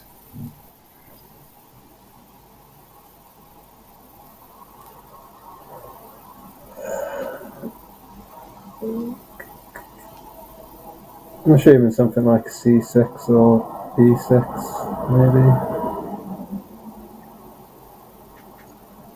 B6, yeah. Yeah, B6 is played.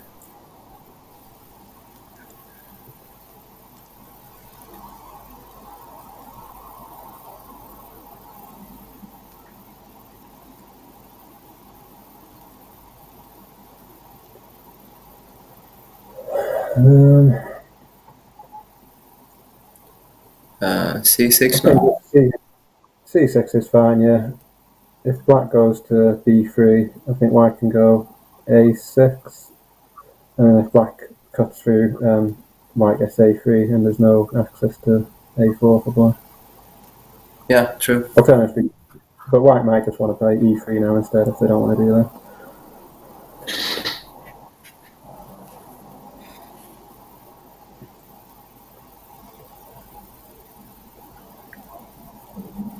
No, he's going with this line. And indeed, this line is played out. He doesn't have to play A3. He can play E3 now if he really wants to. They both seem reasonable. Which is better in this situation, A3 or E3, and what's the reason? They both seem perfectly reasonable to me, to be honest. I'm just trying to think if there's a difference.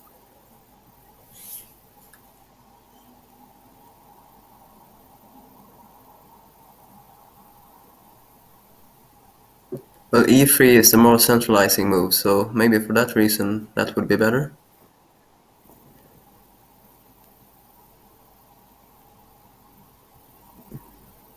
I would think. But then again, if you play E3, then you cannot play A3 later on. A3, I try Because to you have- force. Yeah.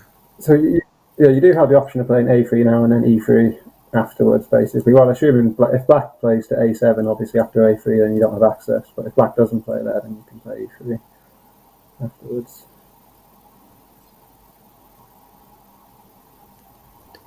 And if A3 is played, then A7 might seem like a decent move. I mean, you could even play F3 here as well if you wanted to, I guess. Well, I'm not sure if that adds much on top of E3. F3 now? Yeah, that would be followed by E6. And it keeps back up a nice A3 as well, but Yeah. yeah, I think all three of those moves are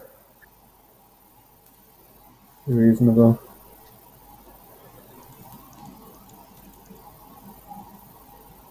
Even E6 might not be terrible. There's a lot of options.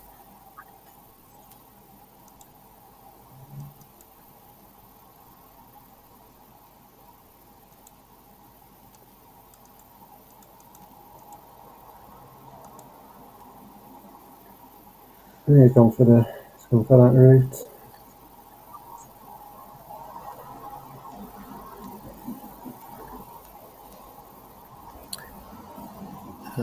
So does black go to a7, or does he go to something like d7 maybe, or e2?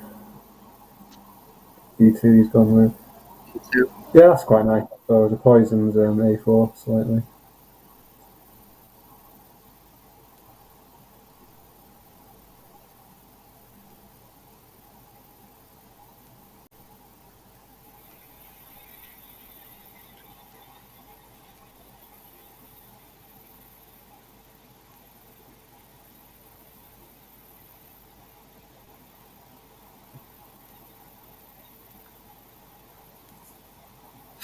An e6 now? No, okay.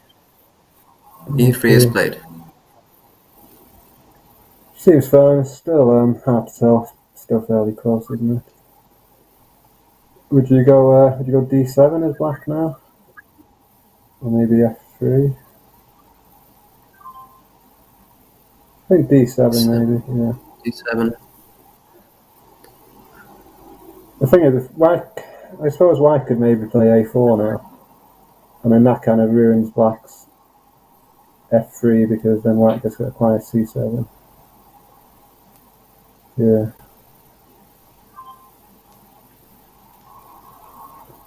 So maybe since f3 is kind of ruined now, yeah, he has to play up there. They're not spending too much time thinking about these moves either. Yeah, I mean, I guess the last three have been reasonable, although I probably would have spent a bit longer thinking. They do have a lot of time to think. Maybe they want to save some for the end game. Perhaps. Well, something like e6 now. It blocks black's access to c2. Yeah, and it doesn't give any responses back, so it's decent. Almost checkerboarding in a way, yeah. I like e6. And it also gives access to f3. Okay, well he's gone for this instead, which also blocks black's access, and it doesn't immediately give him access to c2, but he can get it next turn if he's allowed to go to e3, f3, whatever it's called it.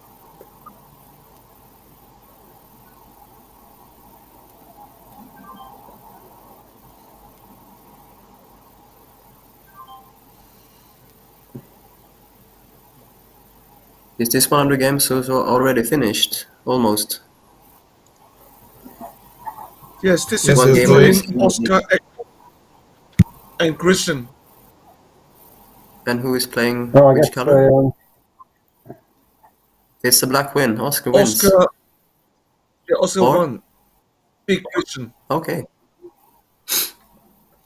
Okay, maybe Christian had accepted that Russia had lost and wasn't 100% focused there because he didn't use much time. That was a very quick really game. Fast one. Very fast one.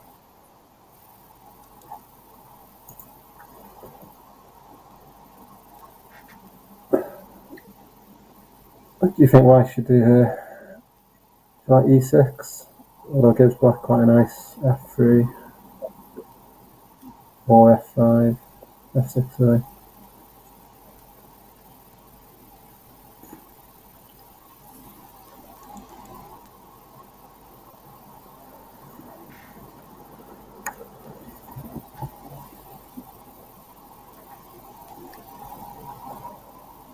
Is that another game? Yeah, e6.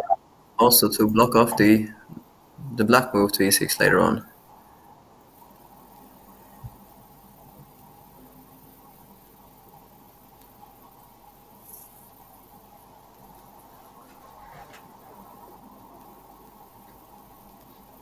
Yeah, I think you just got to play e6 here. Nothing else looks great.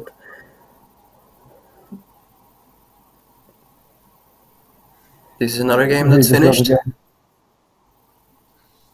This is Ivan Gotorov and Anderson. Anderson playing black. Yeah, this is a black win. Okay, nice. Yes. Nice. Another Two big zeros one. Sweden this time. I think Melnikov needs to win to regain a bit of Russian pride.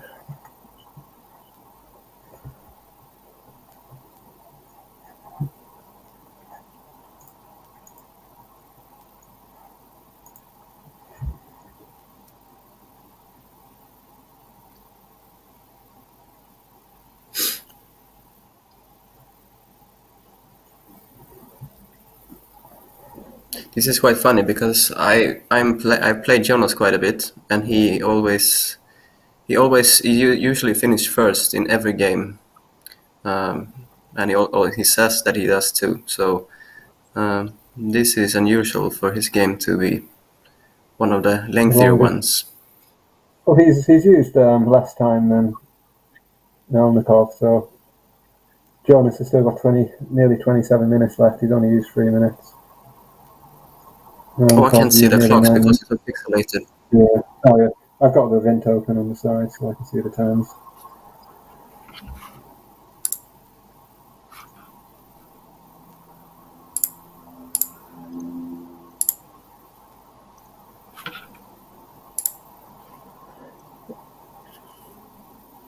Yeah, I think this is still quite close.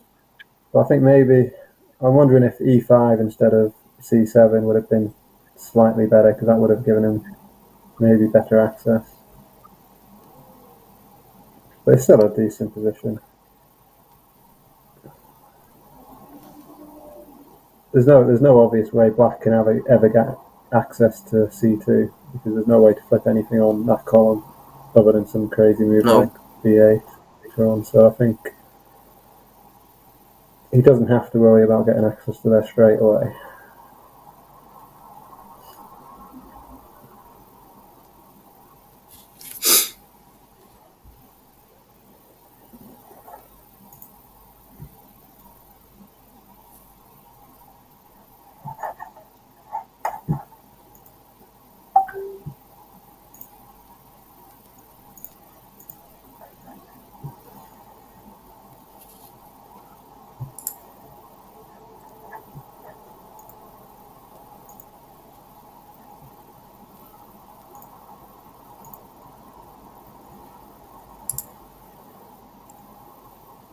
He's given us a lot of thought. He's been thinking about at least 5 minutes on this move.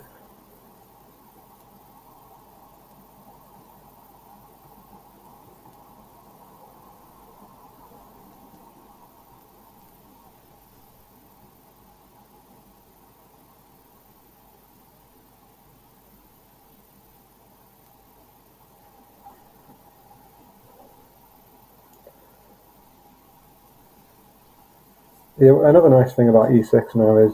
Oh no, he doesn't want to do E6. Okay. It's G5. One thing he wants to think about, he ideally wants to flip D5 because then when he goes to C2, Black won't have access to F3. So he might go F7 now just to flip that disc on D5.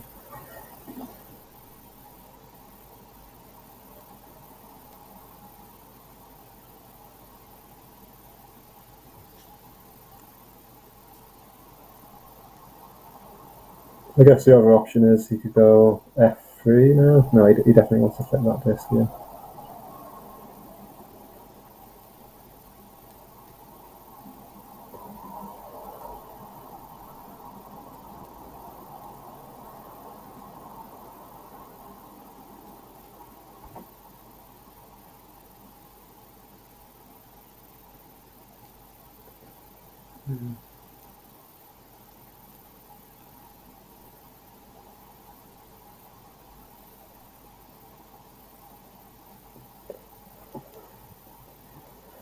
Not really sure he's ahead. Black's obviously got less discs in it. Without looking properly, it looks like Black's ahead, but White...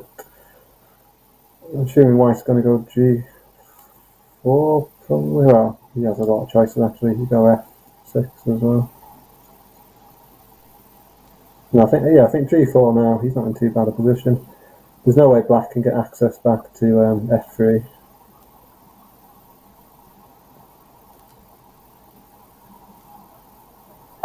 Yeah.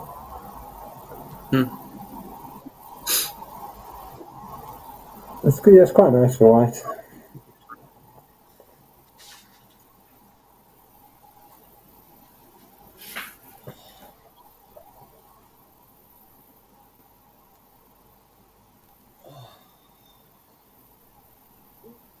I guess black can get access to f3 by playing h5, but that's poisons it as well because then it'll flip g4 if he does do it. Is this the third game finished? Yes, that was a Yeah. Russian win. Dmitry beat Nicholas. So 2-1 this round for Sweden then. Yeah. Yes. So we can go back to the main game.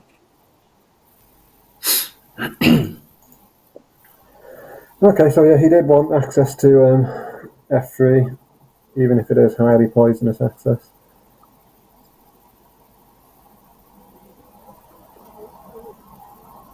Is it time for white to play c2 now? Don't see why not. Unless he wants to try and do something clever with h6. I think c2 is fine. He can maybe save the c2 move because because black cannot take it away. But would he rather, if he plays it now, he forces black to play a move that he probably doesn't want to. If he plays c2 now, black either has to play f3 himself, which is like very noisy, and gives white a nice f6. Yeah. So sort of forcing a bad black move, even though I agree he doesn't have to do it now. He could play h6 or f6, maybe.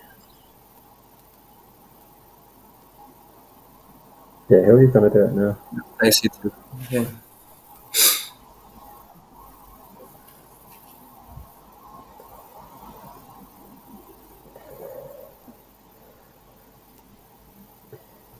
Don't feel like black has any good responses here.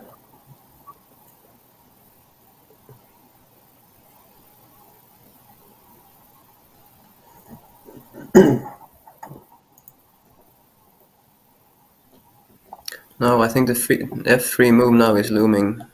And the only way to prevent is to take their so yeah.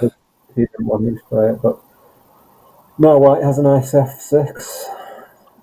Or he could even play he could maybe play c8, but I think f6 is probably easier. Because that poisons e7 as well.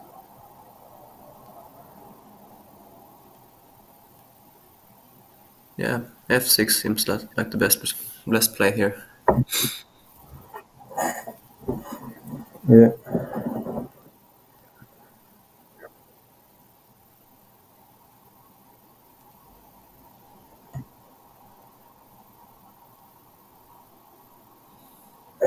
Can't see anything good.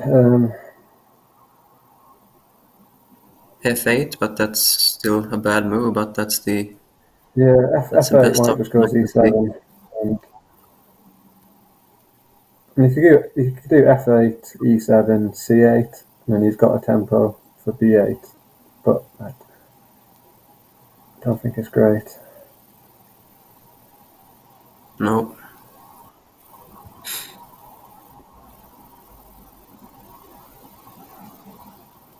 Yeah, it's played. Yeah, if there's nothing better, then I guess. But yeah, e7 seems like a sensible response. And obviously white also has access to a quiet f1 now as well if he wants it. Yeah.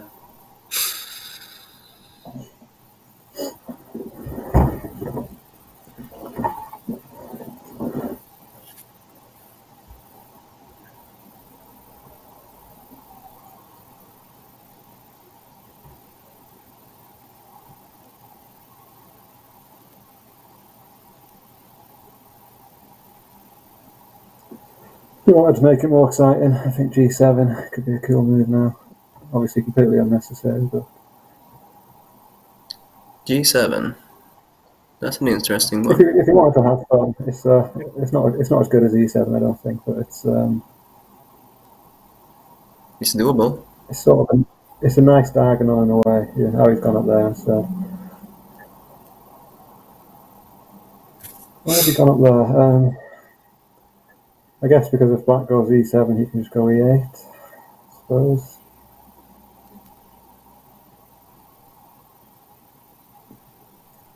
Or he E8 doesn't and need to play in the bottom at all. He can just he can leave the bottom because black doesn't have access to C8. Yeah, he's playing this sensibly. Struggle to see any way back for black. I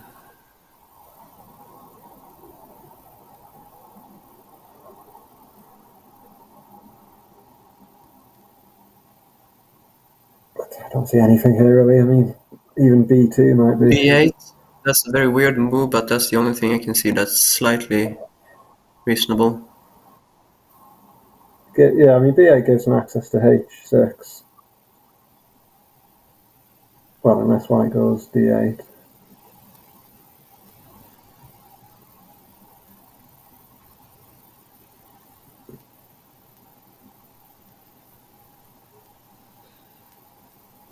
Honestly, I'd just play B2 here. I figure I'm not going to win, so I may as well try and make it confusing and play a weird X square. B2, yeah. That's still not a good move, but that's also, yeah, B8, okay, B8 is played. So, he likes your move.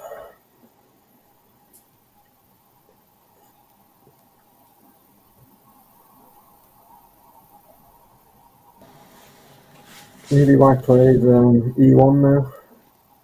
Play that out. I know he's given away a closed off sealed region in the top left, but I don't think it matters.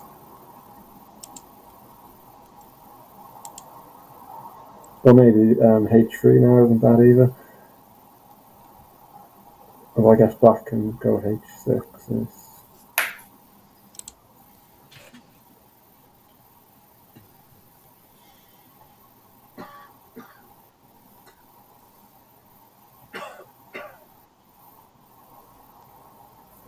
Maybe just attack the bottom left corner with C8.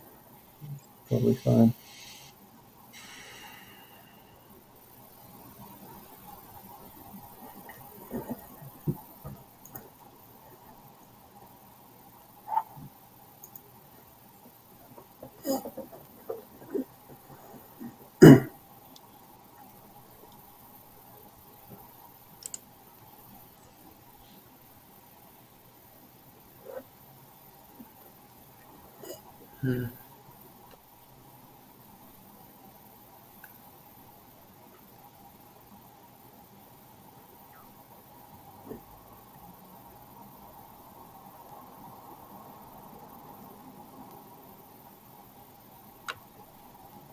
Yeah, he's just going to do that.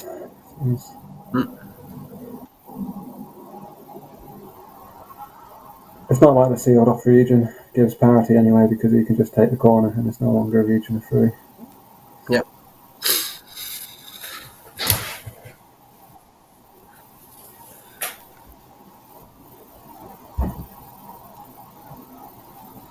I've forgotten who's black.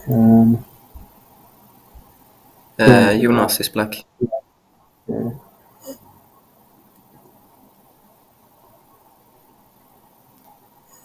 Yeah, just D8 looks fine.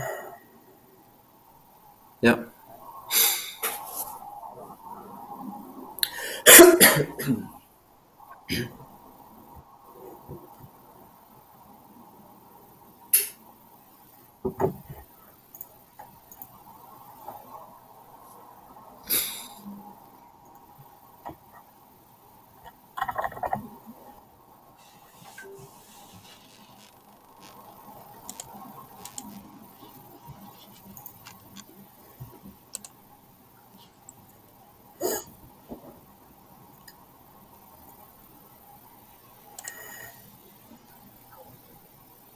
Maybe G7. He can play A8 if he likes, but G7's fine too.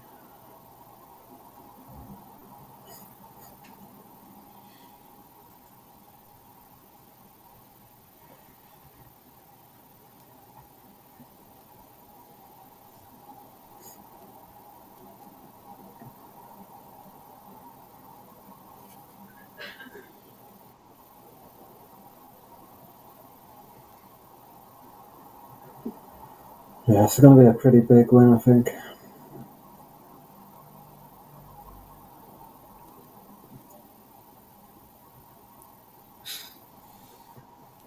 Yeah, there's not much the black can do really now.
Yeah, not so much finish of this game, and directly after we will have a short interview with Dmitry Atamanov from Russia and Oskar Eklund from Sweden. We're just waiting for the game to end.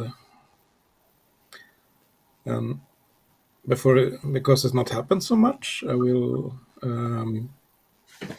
thanks Kim Freiburghaus, David Hand for commenting those games, and also Daniel Olivares and everyone. It has been a pleasure to have you here, and I hope you have seen some interesting games.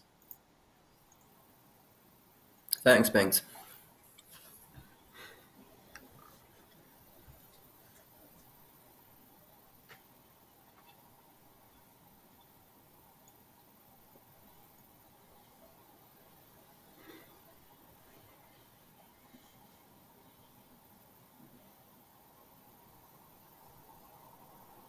Nice one anyway. He may as well have some fun and play G2. See how long he can withhold access from B7.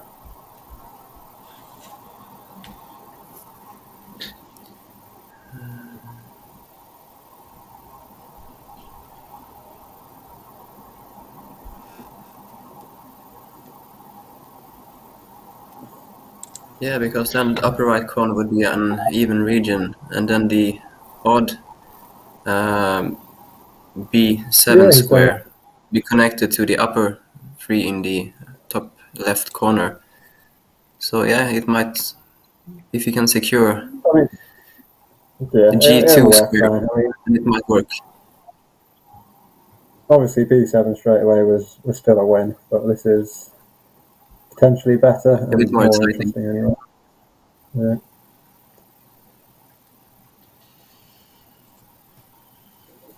Now I guess he could go G7 even. Sorry, G8.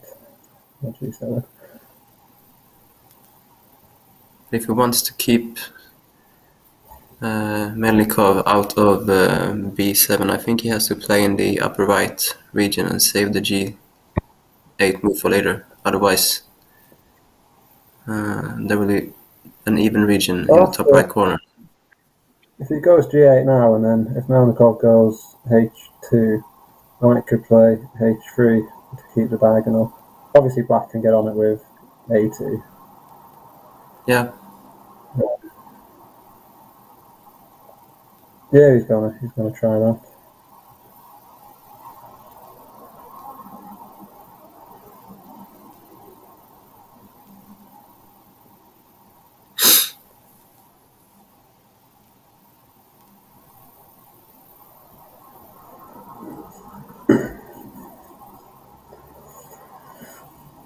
Go on, do h3.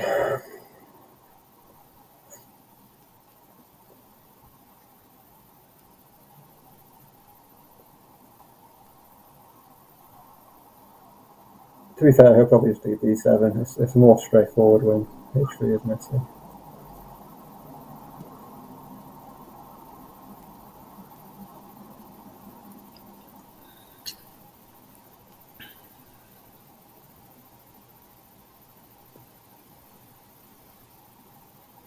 I think if he goes b7, he can force black to play g1 later and give him the whole top edge as well.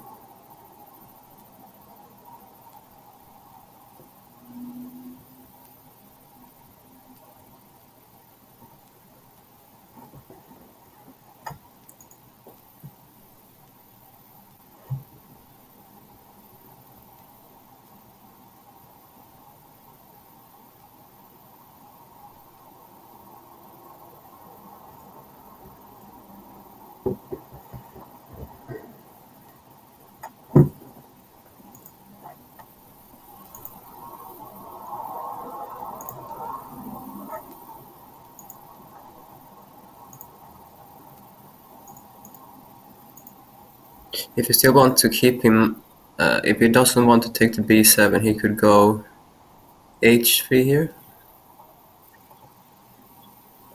Yeah, h3 was my initial thought. It keeps him off b7 for now. Yeah. But I think b7's probably more discs overall. Because h3... It looks like a win anyway, yeah. Yeah. I think pretty much every move... I think everything he can do here is a win, to be honest. I don't think he could lose. Maybe No. maybe h7. But even then, I think he's probably got enough. They could try to lose it, yeah, and see if it works. Worth a try.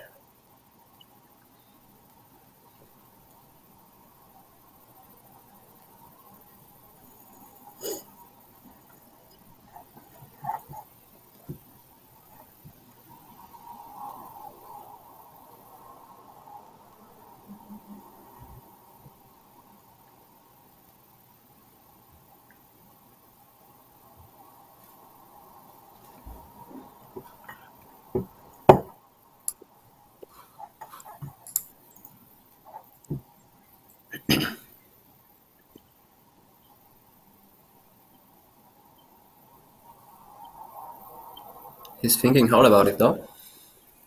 Oh, b7. No, he's gone for b7. He's gone for the safe, easy move that doesn't get confusing. Mm. And I assume black will just go g7 now. Yeah. But yeah, like I said, if white just goes to a1 now, he ensures that black has to play g1 and gives him the whole top edge. He loses the left edge, but it's not a big loss.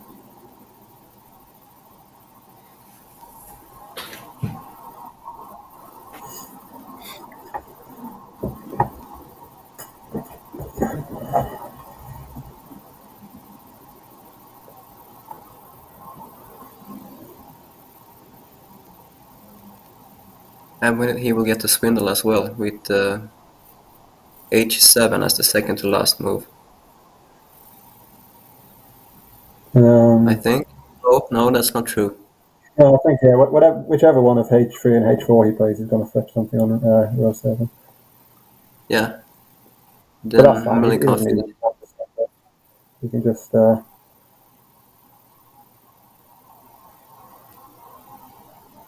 it doesn't matter really too. The last move is h8 and that doesn't give Jonas that many discs back, so... Okay. No, he wants to do it this way. Instead. It's just as good. It's fine.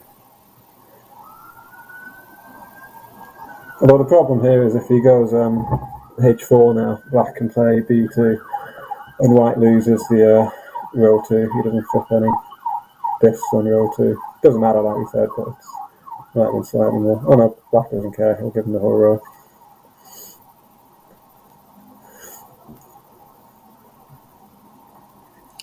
Good And game. yeah, it's a fairly Alex secure for white. beat Thomas 38-26.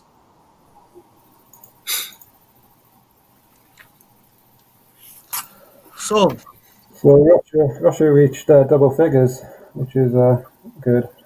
It's always good to reach double figures. Sweden 22 beat Russia 10 after 4 rounds.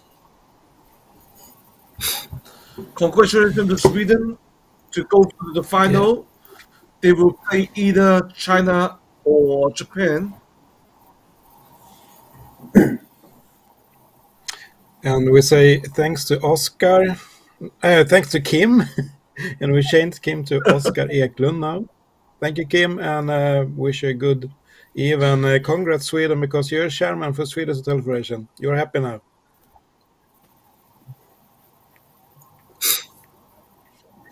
Okay, so let's get Dimitri and Oscar in for a short interview.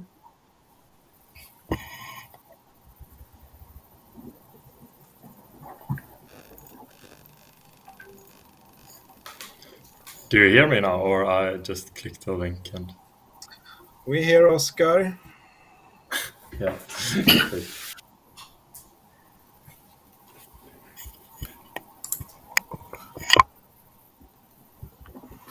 And we'll see if we get.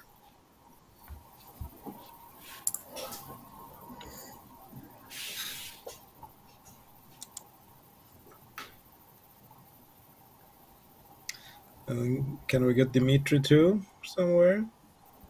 Kim is still there. Kim, can you log off? Okay, sure. Thank you. Thanks, Kim.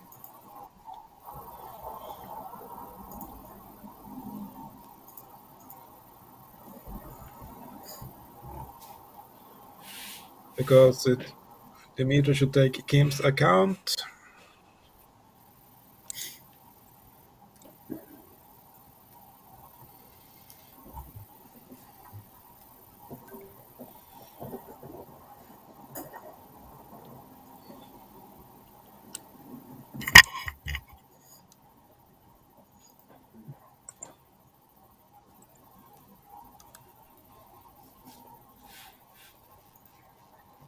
Yeah, now we have all here. So we should say congrats, Sweden, and it was a fight for Russia. So should we start with Dimitri? We had the interesting game between you and Matthias that you started up a week ago. Do you hear us, Dimitri?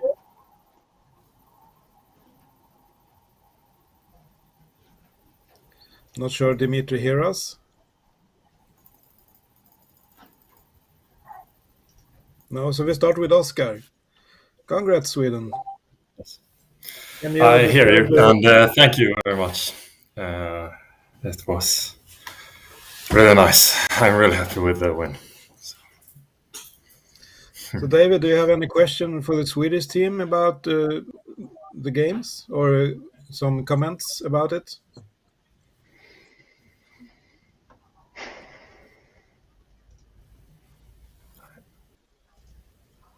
I don't hear David now. No, we don't hear Dimitri and David now.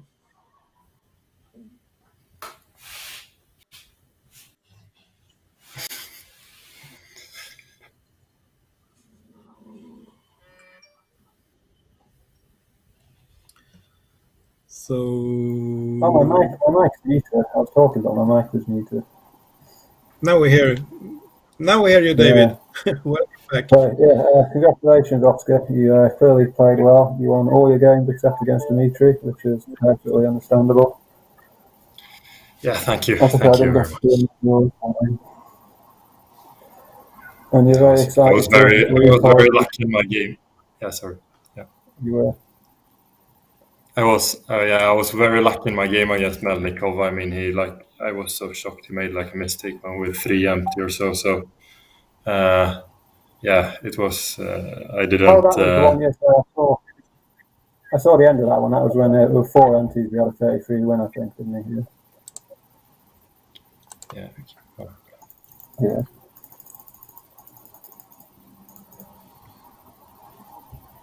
That's how it works. You're excited to lose to Japan in the final? No, I mean, I think we have a chance. I don't. Yeah, but I expect Japan to win against China in the. But Yeah, I it saw depends who that. they play. If they play 2 good players who both win all their games, then you're pretty much dead, aren't you? The best you can do is draw. But if they just play 1 good player and then 3 sort of quite good players, you've still got a good chance, I think. Yeah, maybe. Let's see. I've just been thinking about the match versus Russia now for a couple of days, so I I haven't thought much about the possible final because I thought that this was like a 50-50 game. So no, I'm It was, just really, it really was close. happy. Yeah. I think in the group stage, Great Britain, we beat you, but we only drew with Russia. Yeah. So both very tough sides. Is the final? Yeah, Is so, it next yeah, week? so The it's good. final.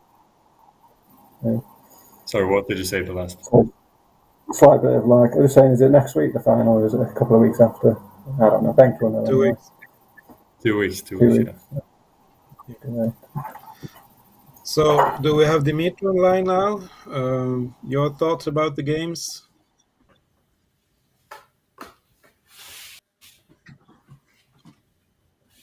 You might be muted, Dimitri. We still don't hear him.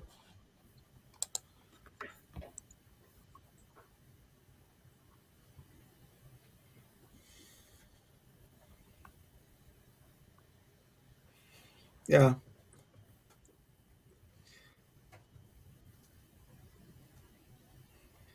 Well, that's what happened with the techniques. This is something new we're trying. So it's, yeah, we hope it. But in 2 weeks, Sweden against Japan or China. Do you have any favorite there? We talked about that some days ago, Oscar. Yeah, Japan. I always think Japan will win, and everyone wants to win against them. So I guess, yeah, but Japan is my favorite. Yeah.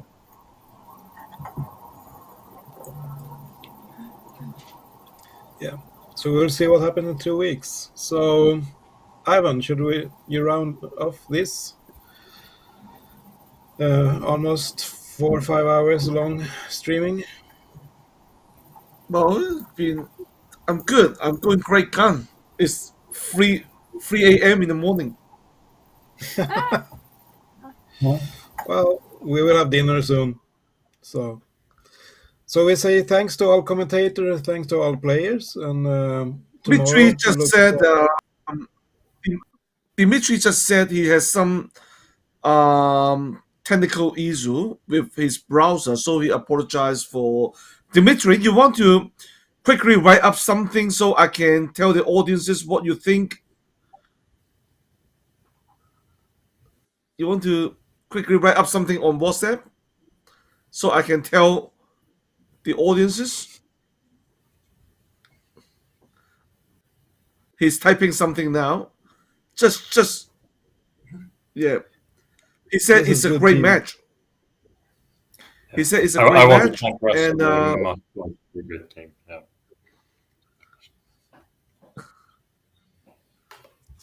he kept typing.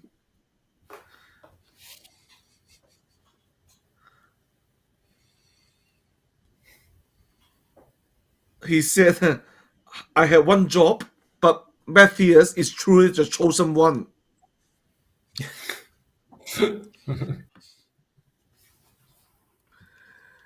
So you follow the Thank movie you. script, I guess.